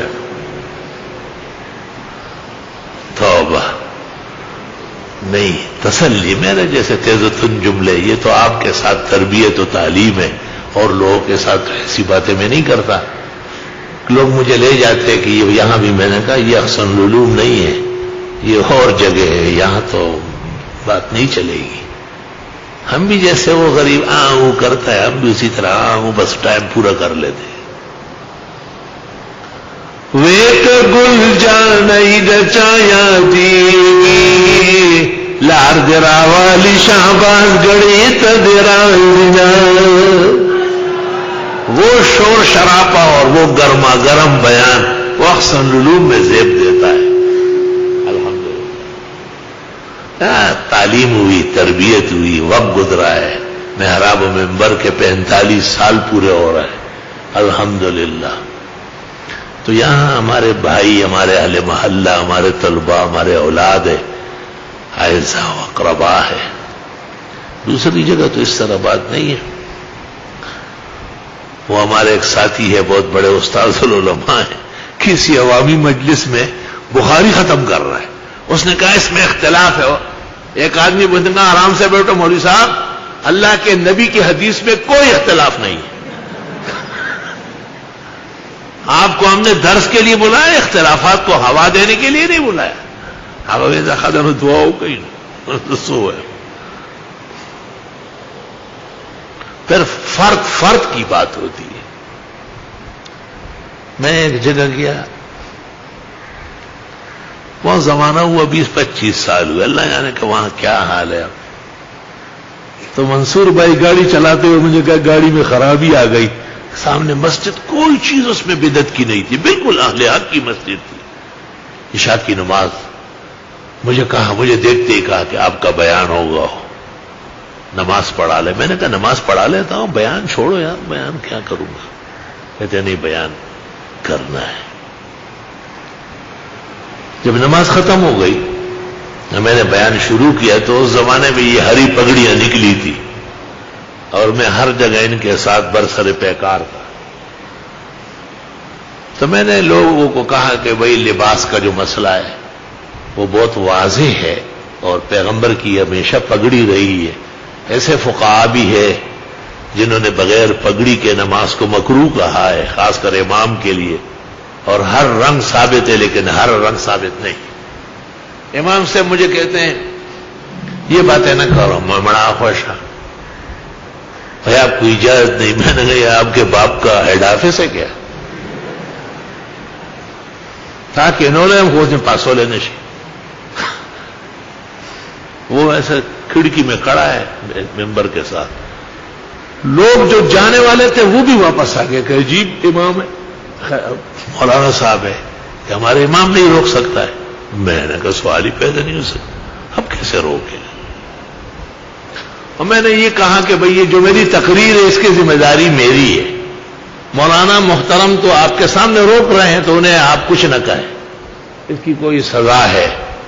جب بیان پورا ہوا 20 منٹ یا آدھا گھنٹہ تو ایک آدمی نے کہا کہ سزائیں دو ہیں، ایک آج رات کا کھانا آپ ساتھ کھائیں گے، جائیں گے نہیں، اور دوسرا آپ جمعہ پڑھائیں گے، کیونکہ ہمارے ہزاروں ساتھی ہیں جو غفلت اور جہالت میں ڈوبے ہوئے ہیں۔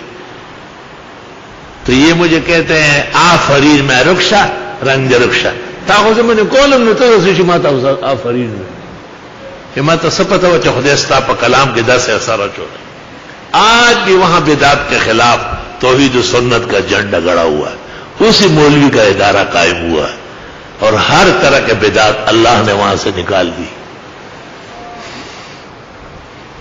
نامی کوئی بغیر مشقت نہیں ہوا، 100 بار جب عقیق کٹا تب نگی ہوا، اول خرد ازان وخی بیا خرد اخکار وخی۔ اس صدر میں ایک مسجد سے گزر ہوا، مغرب کی اذان ہو رہی تھی تو ہم اندر چلے گئے، وہی نماز تو جماعت سے پڑھنی ہوتی، امام صاحب السلام علیکم ماشاء اللہ۔ میں نے کئی مرتبہ سوچا ہے لیکن بس ہمت نہیں ہوئی، آپ نماز پڑھا لیں۔ میں کہا کہ یہاں مسجد میں نے کہا یہ تو مسجد نہیں ہے، کلب ہے، یہ مسجد کہاں ہے؟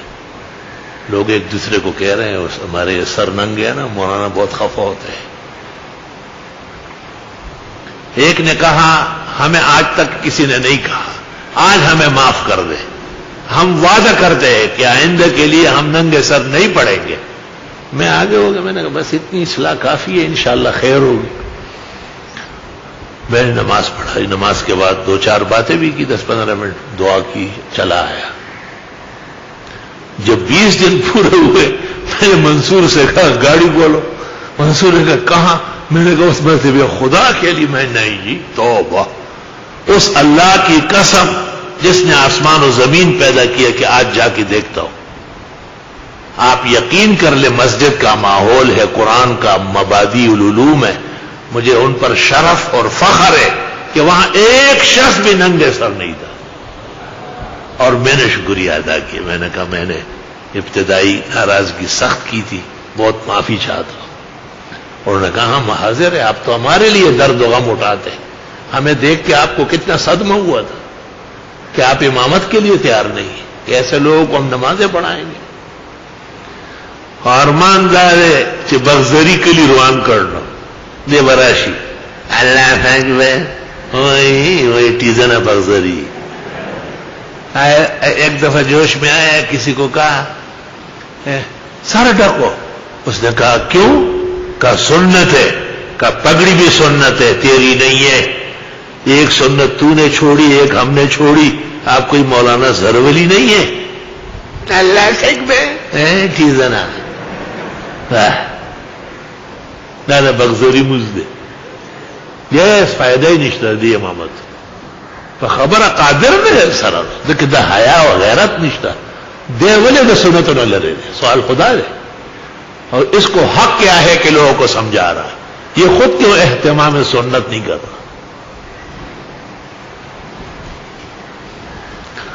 وہ ہمارے امام صاحب تھے جہانگیرے میں، میرے استاذ تھے، تو وہ کئی ناراض ہو گئے، لوگوں سے کہا دیہاتوں میں کہ بھائی مجھے کچھ دو تو صحیح۔ لوگوں نے کہا کہ ہم نہیں دے سکتے، غریب لوگ ہیں، آپ اسکول میں ٹیچر ہیں، اسلامیات پڑھاتے ہیں، آپ کو وہ تنخواہ ہمیں دینا چاہیے کہ ہم آپ کے پیچھے کھڑے ہو رہے ہیں۔ اگر ہم چلے گئے پھر منگا نہ لاڑو تو مجھے چائے محمدی کے یہ روانوں نے سڑا انہیں نالم بڑھ گئے۔ امام صاحب خفا ہو گئے، چلے گئے، جاؤ اپنا کام کرو، میں نہیں پڑھاتا۔ تو وہاں ایک دکاندار تھا، باچا لالا بولتے منگی خدا دی بخی، انہوں نے کہا کیوں اتنے خفا ہو گئے؟ مغرب اور عشاء تو محمد دراز حاجی سے پڑھا لیں گے، اللہ غری کی رحمت کرے، اور فجر اور جمعہ مولانا محمد غلام پڑھا لیں گے، انور شاہ کے نانا کا نام تو فوت ہوئے، باقی ماسپخی نمازی گر ویدا بزخپل خز بغزری تو ہے، میں آبر آشی دی کسی دی کو اللہ فکبر اللہ فکبر۔ امام صاحب جب یہ سنا فوراً اثر میں آ گئے، ارسل گڑبڑ کی تو کچھ نماز مردانہ ہے اور کچھ بغزری والی ہے، اس سے امت کو کوئی فائدہ نہیں ہے. یہ پیسے کمانے کی جگہ نہیں ہے، یہ منصب نبوت کی جگہ ہے. انی جاعلک للناس اماما. ابراہیم علیہ السلام کا امتحان ہوا. یہ رسم زبردست سبق سنگا پورا قوم خدایا. وَإِذِ ابْتَلَىٰ إِبْرَاهِيمَ رَبُّهُ بِكَلِمَاتٍ فَأَتَمَّهُنَّ. ابراہیم علیہ السلام کا امتحان ہوا اور حضرت کامیاب ہو گئے. تو کامیابی کا انعام کیا ہے؟ انی جاعلک للناس اماما. معلوم ہوا کہ امام بھی وہ ہونا چاہیے جو علم میں باصلاحیت ہو. امت مسلمہ کے دو امام ابو حنیفہ اور بخاری، وہ دونوں کہتے اہل العلم والفضل احق بالامامہ. بڑے عالم قوم میں وہ نماز پڑھایا کرے. اللہ. اسلام آباد میں ایک جگہ مہمان تھا. ہمارے نئے نئے مسئلے بھی ہوتے ہیں نا، تو وہ ڈائریکٹر صاحب تھے، وہ انہوں نے کہا نہیں میں نے اپنے امام سے پوچھا ہے. اس نے کہا اس طرح نہیں ہے. میں نے کہا امام کو بلا لو ذرا. امام کو بلایا. چیزیولی تو میں نے پلر نشا تھا موتے اللہ منڈا کا تختی گورے. وہ پیچھے گیا کہ کیوں جا رہے آپ؟ ہاں استاد ہیں میرے. آ جاؤ بیٹھو. میں نے کہا وفاق میں کیا آئے ہو؟ کہ الراسب. میں نے کہا مسئلے تدلتا جی غلطی شوید ہے معافی غواړم. سڑے حیران شو.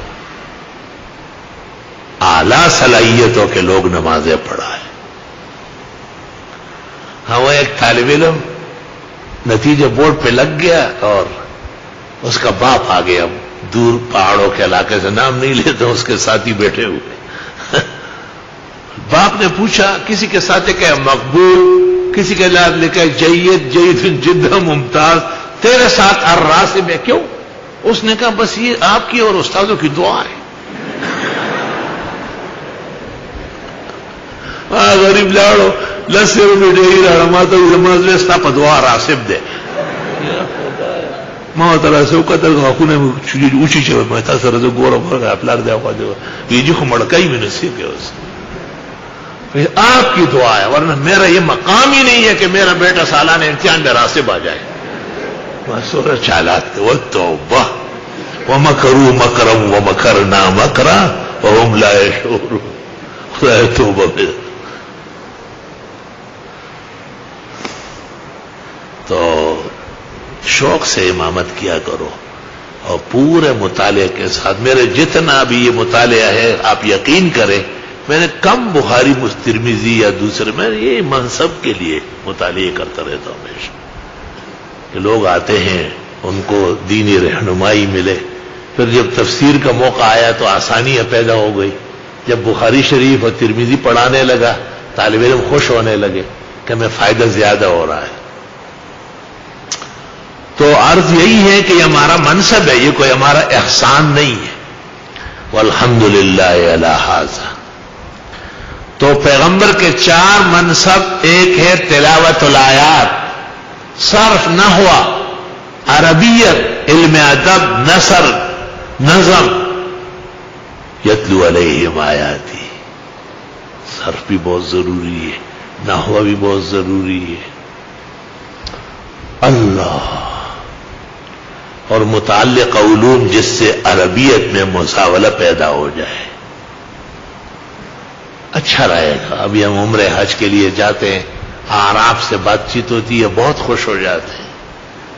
ہماری تو وہ کتابی عربی ہے، ہم تو ان کی طرح جو نہ آیا ہوا نہیں کہہ سکتے. گل ہوا گول تحریف تٹو. وہ ایک عرب مجھے کہتا ہے ٹھیک ہے آپ عالم ہیں تو عربیت کے ساتھ بول رہے ہیں لیکن ہمارے جیسے تو نہیں بول سکتے. میں نے کہا آپ کون ہیں؟ من ابو کا پلار دسو کو. میں نے کہا 255 میں جاہز مرا ہے، بخاری سے 1 سال پہلے، وہ 256 میں فوت ہوئے. اور الحیوان میں جاہز لکھتے ہیں کہ میں مکہ مکرمہ گیا، عرب بخیر و عافیت ہے، ولیکنہم نسوا العربیہ، عربی نہیں آتی ان کو، بھول گئے۔ میں 255 میں تمہارے باپ دادوں کو عربی نہیں آتی تھی اور آج 1400 میں آپ کو آ گئی ہے، لڑو پا مخاروان شو میں ترانا لہوانوں سے ترو پاسو نمکی حالاتوں کے۔ تو الحمدللہ ائمہ قضات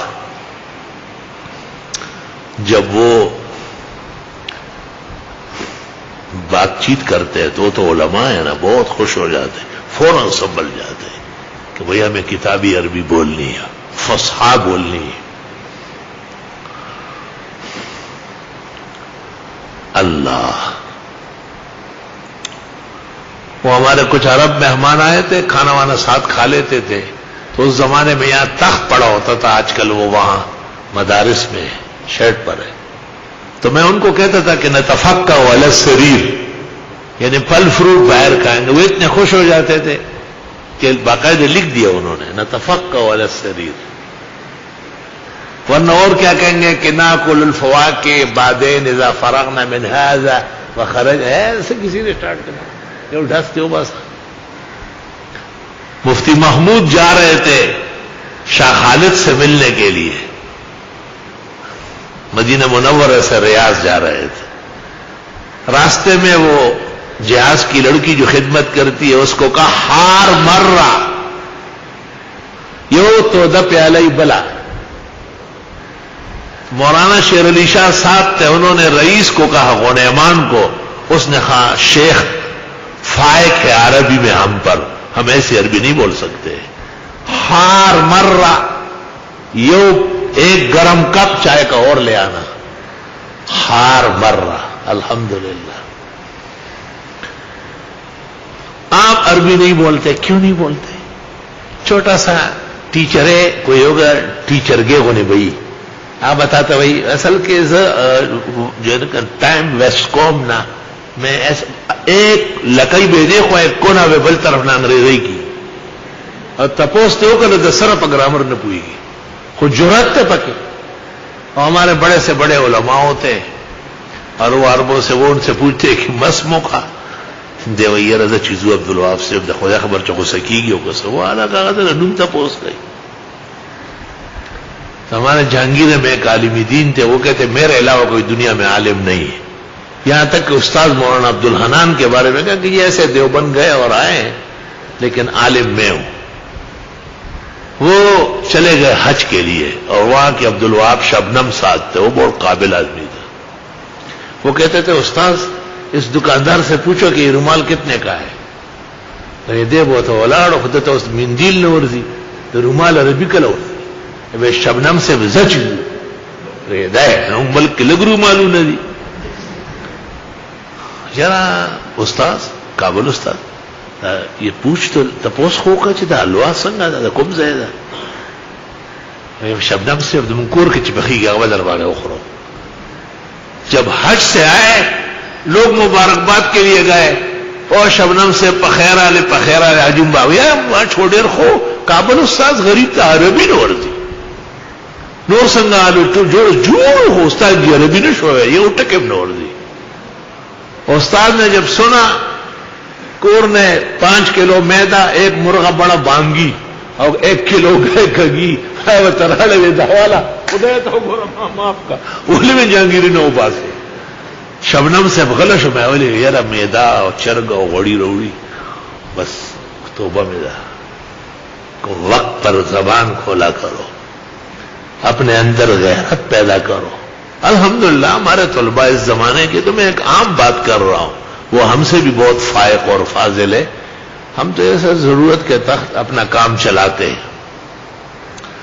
وہ ہمارے یہاں دوست ہے نا مولانا مفتی جمیل صاحب، جس کو میں نے مضمون لکھا ہے اور اس کا نام ہے جمیل الشیم، کیونکہ وہ اپنے اساتذہ اور بزرگوں کا بہت زیادہ ادب و احترام کرتا تھا۔ اس جیسے ادب و احترام سنا تو ہے، دیکھا نہیں ہے۔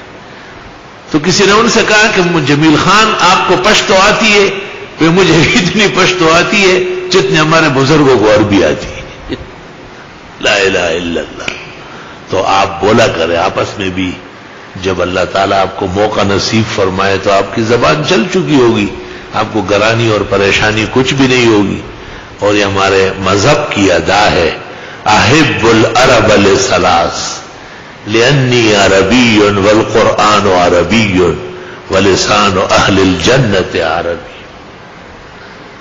من احب العرب فقد احبنی ومن ابغض العرب فقد ابغضنی. حب العرب ایمان وبغضهم نفاق. روایات متکلم فی ہے لیکن بارہ قیل کے ساتھ بیان ہو سکتی ہے صیغہ تمریز میں. والحمدللہ علی ھذا.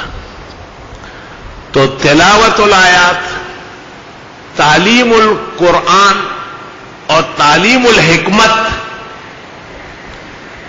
حکمت کبھی کبھی سنت کے معنی میں ہے اور حکمت کبھی کبھی فقہ کے معنی میں ہے. کہتے ہیں کہ حکمت جب منفرد آ جائے، جیسے یوت الحکمت من یشاء، تو مراد اس سے فقہ ہے. اصول البزدوی میں اس جگہ ہے قال ابن عباس ای الفقہ. اور جب حکمت کتاب کے ساتھ آ گئے تو مراد سنت ہے. کہتے ہیں کہ حسن بصری نے 200 صحابہ سے نقل کیا ہے، اور امام شافعی نے بھی کہا ہے کہ میرے پاس اتنے روایات ہے کہ حکمت بمانے سنت کے ہیں کہ جس کا گننا دشوار ہے. دیکھیے السنہ و مکانتها فی الاسلام، استاد ابو زہرہ کی. یتلو علیہم آیاتی ویعلمہم الکتاب والحکمہ. قرآن کریم کی کتاب، قرآن شریف کی تفسیر، اور صحابہ کرام کے درمیان بڑا زبردست قسم کا رجحان تھا اس کا. حضرت عبداللہ ابن عمر کہتے ہیں کہ میں سنتا تھا کہ عبداللہ ابن عباس کو قرآن شریف کی مہارت زیادہ ہے. کہ ایک دن میں نے ان سے پوچھا کہ اس تفسیر کو تو واضح کرو، کیا ہے؟ اولم یر الذین کفروا ان السماوات والارض کانتا رتقا ففتقناہما. مشہور تو یہ نا کہ آسمان و زمین جب پیدا ہوئے تو یوں تھے قالب کی طرح ایک دوسرے میں، ففتقناہما اے ففتحناہما. تو ابن عباس کہتے ہیں امطرت السماء وانبتت الارض، آسمان سے بارش ہونے لگی اور زمین فصل دینے لگی. ابن عمر کہتے میں سمجھ گیا کہ اس کا علم ہم سب سے زیادہ ہے، کیونکہ آگے آیت میں ہے وَجَعَلْنَا مِنَ الْمَاءِ كُلَّ شَيْءٍ حَيٍّ. اسی پانی سے ہم نے ہر چیز کو زندگی دی.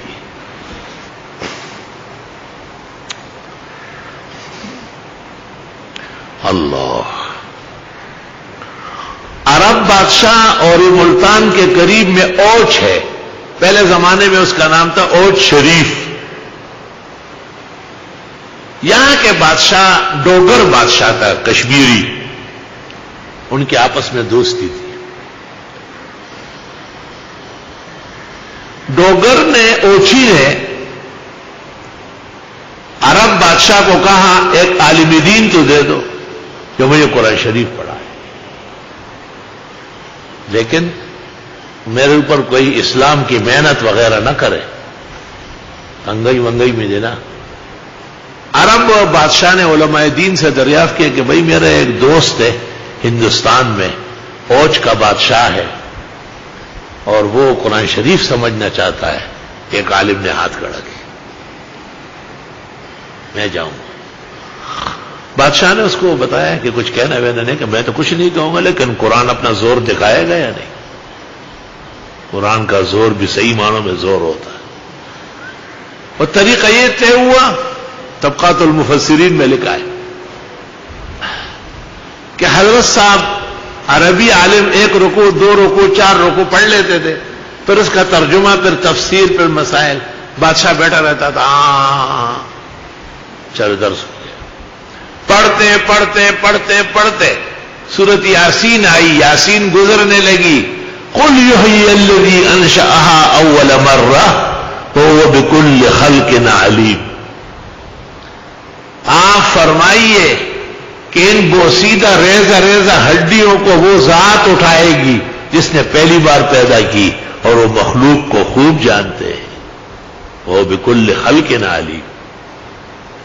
تو ڈوگر بادشاہ نے کہا وہ بکل خلق علیم، وہ علی کل شیء قدیر ہونا چاہیے۔ آخر 23واں پارہ ہے۔ عالم دین نے کہا مجھے گفتگو کی اجازت تو دے دو۔ عالم دین نے گفتگو کی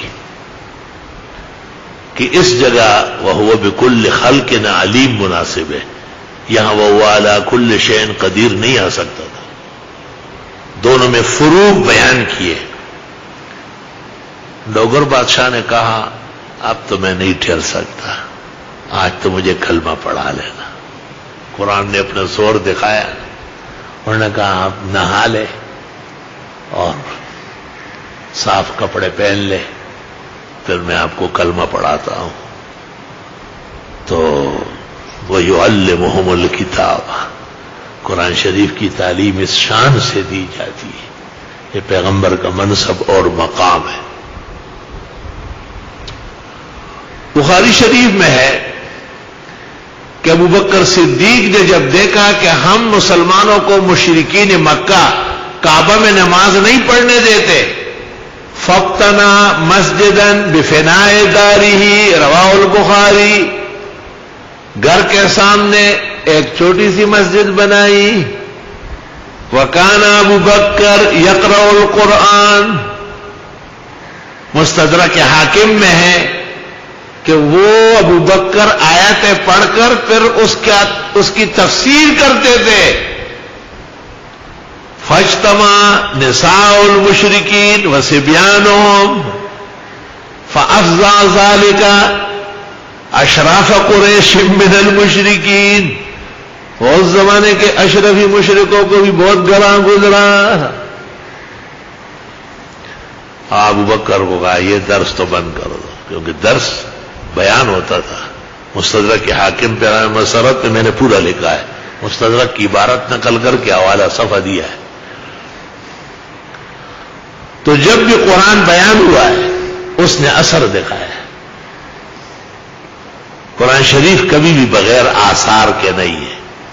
وَيَتْلُو عَلَيْهِمْ آيَاتِهِ وَيُعَلِّمُهُمُ الْكِتَابَ وَالْحِكْمَةَ، اور پھر اس قرآن کے ساتھ سنت کا بیان، قرآن اور سنت کے ذیل میں فقہ کا بیان، وَيُزَكِّيهِمْ، فقہ سے تزکیہ ہوگا نا، بھئی وضو ایسا کرو، پانی کم استعمال کرو، احتاطوا وَلَوْ كُنْتُمْ عَلَى شَطِّ نَهَرٍ تَحْتَوِي عَلَى الْمَرَاقِي، پانی تو 3 چلو ہی لینا ہے نا، 4-5 تھوڑے لیں قصدن، اگرچہ نہر بہ رہی ہے۔ تازہ وضو سنت اور نور علی نور ہے، ایک وضو سے آپ رات بھر تک نماز پڑھ سکتے؟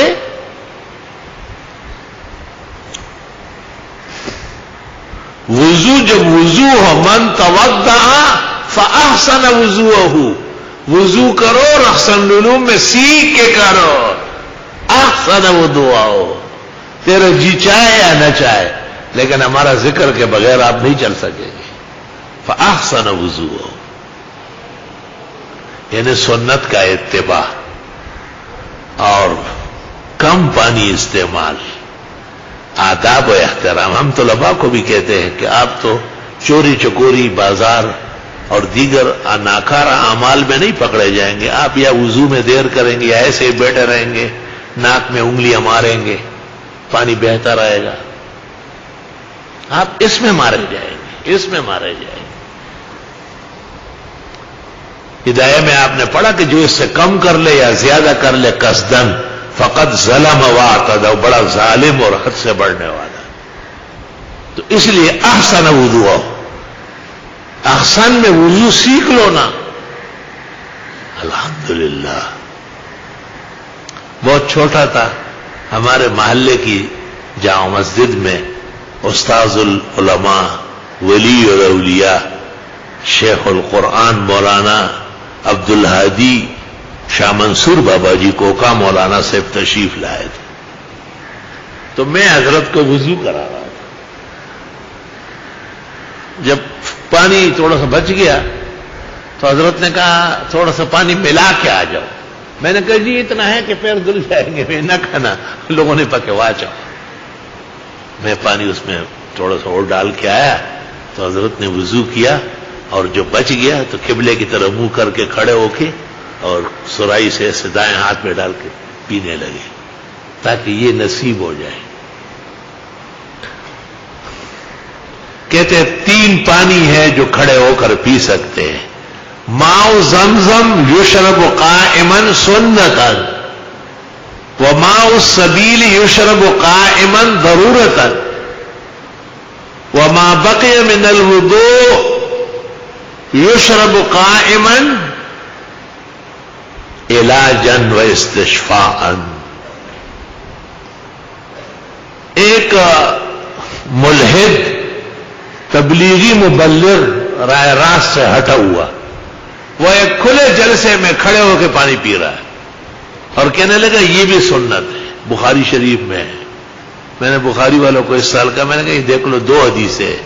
ایک میں کہتے ہیں کہ فضلہ میں وضوئی, وضو سے بچا ہوا تھا, اور دوسرے میں ہے کہ کانا ماء زمزم. تو نہ آپ یہ کہتے ہیں کہ وضو کا بچا ہوا, نہ زمزم کا, اور لوگوں کو دعوت دے رہے ہیں کہ کھڑے. اسی کو تو زندگی کہتے ہیں. زندگی کی اور 2 موت ہی ہے کیا؟ اور یہ بخاری جانتا ہے, اردو کتابوں سے مولوی ہوا ہے. تو ہمارے ساتھ ایک بلوچستان کا ایک سیدھا سادہ بھائی تھا ہمارا, کبھی کبھی شوق سے پڑھتا تھا. بے علم و ادب جس نے لیا در سے بخاری, آتا ہے بخار اس کو بخاری نہیں آتی. حوالہ دیا غلط دیا بالکل. آپ لوگوں کا قرآن میں لکھا ہے کہ گوشت حرام ہے, تو خنزیر کا گوشت حرام ہے, مردار حرام ہے, ما اہل بہ لغیر اللہ حرام, ہر طرح گوشت حرام ہے. تو یہ زندقت کر رہے ہیں, الحاد کر رہے ہیں. قرآن میں ہے کہ نماز کے قریب نہ جائیں, لا تقربوا الصلاۃ, اس لیے کہ وہاں تم سکارا. تو ملحد اور زندیق آدھی بات یہاں آدھی وہاں سے لے کر کے امت کو نقصان دیتا ہے. علماء حق کا فریضہ ہے کہ وہ ایسے موقع پہ چاقو چوبند رہے اور صحیح مسئلے کی نگرانی کرے. میں سمجھا رہا تھا کہ بھئی یہ گڑی وڑی بائیں ہاتھ میں پیدا کرو, انگوٹھی ہو تو وہ بھی بائیں ہاتھ میں ہو. تو ایک مولوی سے کسی نے پوچھا, اس نے کہا عالمگیری میں لکھا ہے وہ بکل ذالک ورد الاثر. تو میں نے اس کو فون کیا, میں نے کہا اس سے کیا کہنا چاہتے ہیں کہ ضروری نہیں ہے. میں نے کہا فاتحہ خلف الامام ورد بہ الاثر ام لا, امین بالجہر ورد بہ الاثر ام لا, اور رفع یدین عند الرکوع و عند الرفع منه ورد بہ الاثر. اس کے باوجود آپ کا مسلک متعین ہے. 10 دن دارالعزیز کے اندر آپ جوابات دیتے اور ترجیح قائم کرتے کہ نہیں, حنفی مقلد کو امام کی اقتداء میں کوئی قرآن کا حصہ نہیں پڑھنا, نہ سورت نہ فاتحہ, اور قطعاً رفع یدین پہلی تکبیر کے علاوہ کہیں نہیں کرنا ہے, اور آمین آہستہ کہنا ہے نہ کہ زور سے. تو بکل ذالک ورد الاثر کا یہ مطلب نہیں جو یہ کچ فہم لے رہا ہے. روایات تو سب آتی ہے, لیکن استاذ اس کو کہتے ہیں صاحب فن, کہ وہ عمل کے لیے جو آسان نسخہ ہو. دکان کے اندر بہت ساری دوائیاں ہیں, تو پھر آپ کہیں کہ یہ ساری مجھے دے دو, کھا رہا ہو, وہیں ڈڈ ہو جائیں گے. آپ کہیں گے ڈاکٹر نے کیا لکھا ہے, ڈاکٹر نے آپ کو پیراسیٹامول لکھا ہے, ڈسپرین لکھا ہے. آپ وہ سارا ڈبہ پانی میں ڈالے, ذرا یاد وغیرہ ماخام پر بھی مڑے. اس نے کہا ایک صبح ایک شام. آپ کہیں کہ نہیں جی میں تو سارا ڈبہ کھا دو, تو پاگل ہو نا, دماغ خراب ہے تیرا. نہ تجھ سے ڈاکٹر غریب آرام سے ہے, نہ امام ابو حنیفہ, نہ ہدایہ نہ شامی. وہ کتابیں سونے کی ہے, نور علی نور ہے. آپ کا فہم ہے, آپ کا فہم مارا گیا ہے.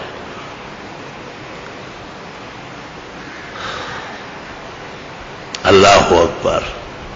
بہرحال کچھ تفاسیر اہل حق اس کی بھی نشاندہی ضروری ہے، لیکن آج میں تھکا ہوا ہوں، پتہ نہیں کیوں جمعہ ہے. بس میں ایک دو باتیں کرتا ہوں اور بس دعا کر لیتے ہیں. خیر ہے، 11 ضرورت نہیں، یہاں 10 بہت ہے. ہمیں بھی جمعے کی چھٹی کرنی ہے نا. وہ یہ کہ ہم جب کسی صورت پر کلام کریں گے تو ہماری نظر 5 چیزوں پر جائے گی. ایک دعوی صورت، اس دعوے کو موضوع بھی کہتے ہیں. موضوع آپ موضوع کہتے ہیں. موضوع یہ اردو ہے نا، اردو میں زواد ہے، عربی میں دعات ہے. اب فقہاء کہتے ہیں کسی نے دعات کی جگہ زواد پڑھ فسدت صلاۃ، نماز فاسد ہو جائے گی. بے احتیاطی کی کیا ضرورت ہے؟ دنیا میں 2 مرکز ہے اسلام کے، پڑھنے کی جگہ مصر ہے، وہ سارے دعا دیے، اور ایمان کا مرکز مکہ و مدینہ ہے. امام سارے غیر المغضوب علیہم ولا الضالین، کوئی بھی زواد نہیں پڑھتا. تو حاجت کیا ہے کہ اپنی نماز کو پرخطر بناتے، آہستہ آہستہ اپنی عادتیں صحیح کر لو، دعات کا تلفظ کرو، زواد نہ کرو. میں اپنے موقع پر انشاءاللہ عبارتیں اور حوالے پیش کروں گا احناف معتبرات کے.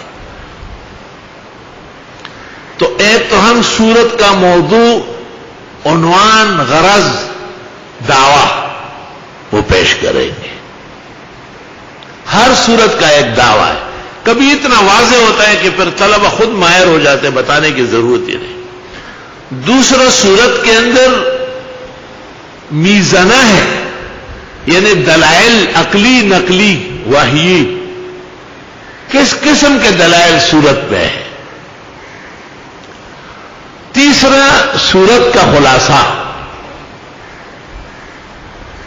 اور چوتھا، سورت کا ما قبل یا ما بعد کے ساتھ ربط، مناسبت، تناسب.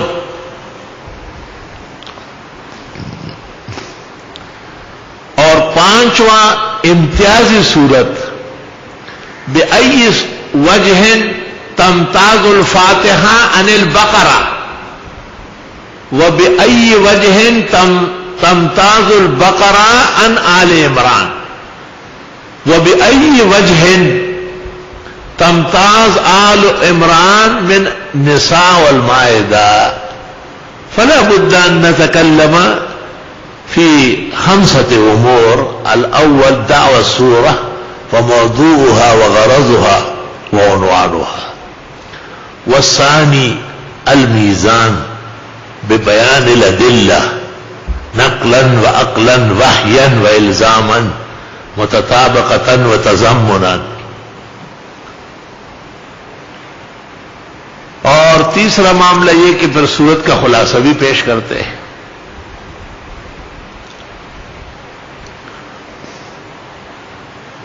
اور پھر سورت کے ربوط بھی ہوتے ہیں، تعلقات ہوتے ہیں کہ بھئی فاتحہ کے بعد بقرہ کیوں ہے؟ اس لیے کہ فاتحہ کے اخیر میں مغضوبین ہے، اور الگ تحقیق یہود مراد ہے. اور یہود کو 3 خطابات بقرہ میں ہیں، یا بنی اسرائیل، یا بنی اسرائیل، یا بنی اسرائیل. اور اس کے بعد آل عمران میں ضالین یعنی نصارہ کی مذمت ہے، اور نجران کے وقت کا پورا قصہ ہے. اور 87 آیات ابن عباس ابن کثیر میں کہتے ہیں نزلت فی وفد نجران جوابا لهم.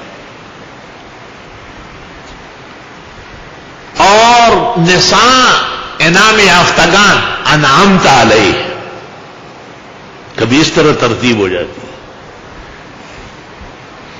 اور مائدہ بیان الحل والحرمت، یہود کیوں تباہ ہو گئے؟ حرام و حلال کا فرق نہیں کرتے تھے.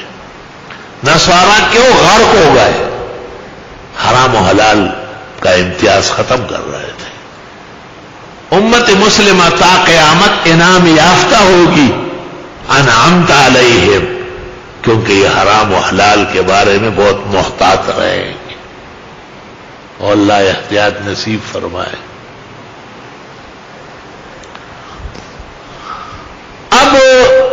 انعام شروع ہو رہی ہے، وہ ہے آداب تبلیغ میں کہ مبلغ کس طرح تبلیغ کرے گا. آپ سورہ انعام میں دیکھیں گے کس قدر زور لگاتا ہے، اور 63 جگہ قل اور بغیر قل کے تو اوامر ہے. ہمیں زندگی آپ کو یہ کام کرنا ہے. 23 جگہ قالو قالو، ساری زندگی آپ سے مقابلہ ہوگا، مار کا ہوگا، جس کو ہم کہتے ہیں عقبات، گھاٹیاں، مشکل مار کے. تبلیغ تو عالم کرے گا، تبلیغ تو قرآن و سنت فقہ کا ماہر کرے گا، اس تبلیغ میں جان ہوگی. اور پھر اللہ تعالیٰ ان لوگوں کو بھی جو در بدر بستر برسر گھومتے پھرتے، اللہ ان کو بھی سمجھ دے دیتا ہے. ایسا ہوتا ہے. کہتے ہیں کہ ایک جگہ، ایک ملک میں یہ لوگ چلے گئے، ان کو کہا گیا کہ یہاں کا بادشاہ جو ہے وہ مسلمان ہے اور اس کو دعوت دیتے. تو یہ دعوت دینے میں بہت زبردست ہے. کسی بھی کھلاڑی کو، کسی بھی رقاص کو پکڑ کے لے آتے. تو بادشاہ کو جا کے جو دعوت دی تو اس نے کہا مجھے تو ٹائم نہیں ہے، یہ میری بیوی اور بچی جوان ہے، یہ جا سکتے ہیں. خواتین کا بھی انتظام ہوتا ہے. لیکن انہوں نے کہا ہم تمہاری باتیں نہیں مانیں گے کہ برقع اوڑھ لو، چادر اوڑھ لو، یہ کام نہیں ہوگا. اب دیکھو تبلیغ کی برکت سے خدا نے ان کا فہم کھول دیا، تو یہ فکر مند ہو گئے کہ اگر ہم نہیں مانتے ہیں تو اسلام کا مسئلہ خراب ہو رہا ہے، اور اگر مانتے ہیں تو بھی مصیبت بنتی ہے.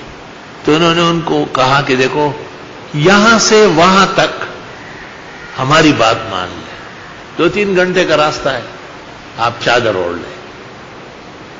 اور وہاں جب پہنچائے صبح سے شام تک، وہاں تو خواتین ہے ساری، عورت تو عورتوں میں جائے گی، تو وہاں پر آپ بے شک برقع ہٹا لیں. اس نے کہا یہ تو بہت آسان ہے. دیکھیے یہ اللہ تعالیٰ نے دینی برکت سے ان عوام اور خواص کے دل میں کیا بہترین حل ڈالا. چنانچہ وہاں سے وہاں تک اور پھر وہاں سے وہاں تک یہ طے ہوا کہ یہ تو آپ پردہ نشین ہوگی.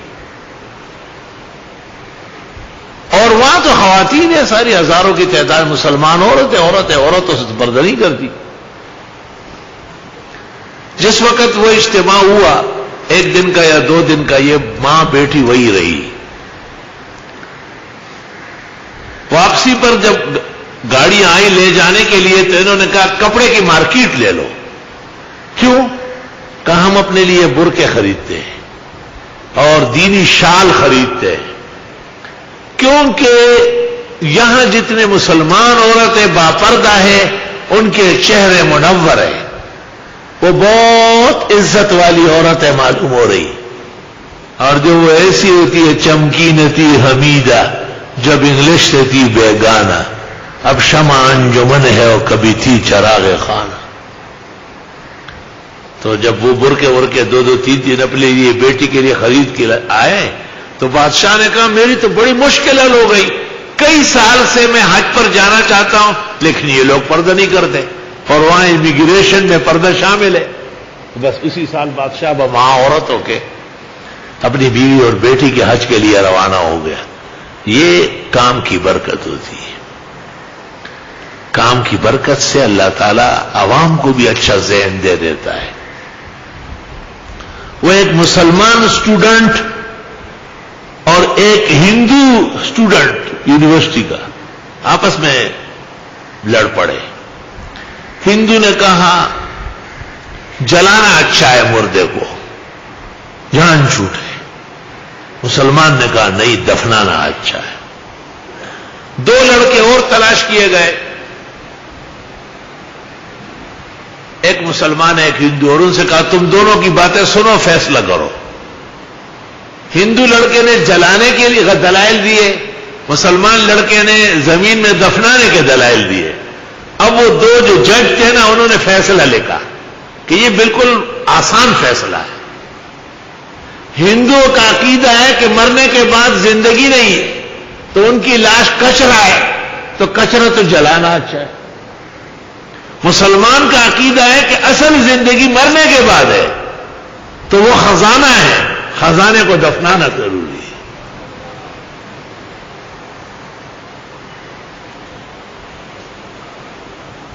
اسٹوڈنٹس اسکول کالج میں آپس میں بات چیت کرتے ہی رہتے ہیں، اکٹھے بیٹھتے ہیں. تو ایک نے کہا مسلمانوں کے عجیب مسئلے ہیں. مسلمان لڑکے نے کہا کیا مطلب ہے؟ کہا آپ لوگوں کا مولانا کیا کہتے ہیں آپ کو کہ یہودی لڑکی یا عیسائی لڑکی وہ آپ کی بیوی بن سکتی ہے؟ ٹھیک ہے. اس نے کہا بالکل، بڑے شوق سے بنے گی. کہا آپ کی بیٹی یا بہن میری بن سکتی؟ کہا بالکل نہیں، کبھی بھی نہیں. کہا یہ ظلم نہیں ہے جو آپ کو اپنا عالم سکھا رہا ہے؟ اب دیکھو ایک عام اسٹوڈنٹ جواب دے رہا ہے. دیکھیں ہم اپنے پیغمبر کو بھی مانتے ہیں، موسیٰ علیہ السلام و عیسیٰ علیہ السلام کو بھی مانتے ہیں کہ برحق پیغمبر تھے. تو ہمارے لیے تو موسیٰ کو ماننے والی یہودیہ، عیسیٰ علیہ السلام کو ماننے والی عیسائیہ وہ جائز ہو گئی.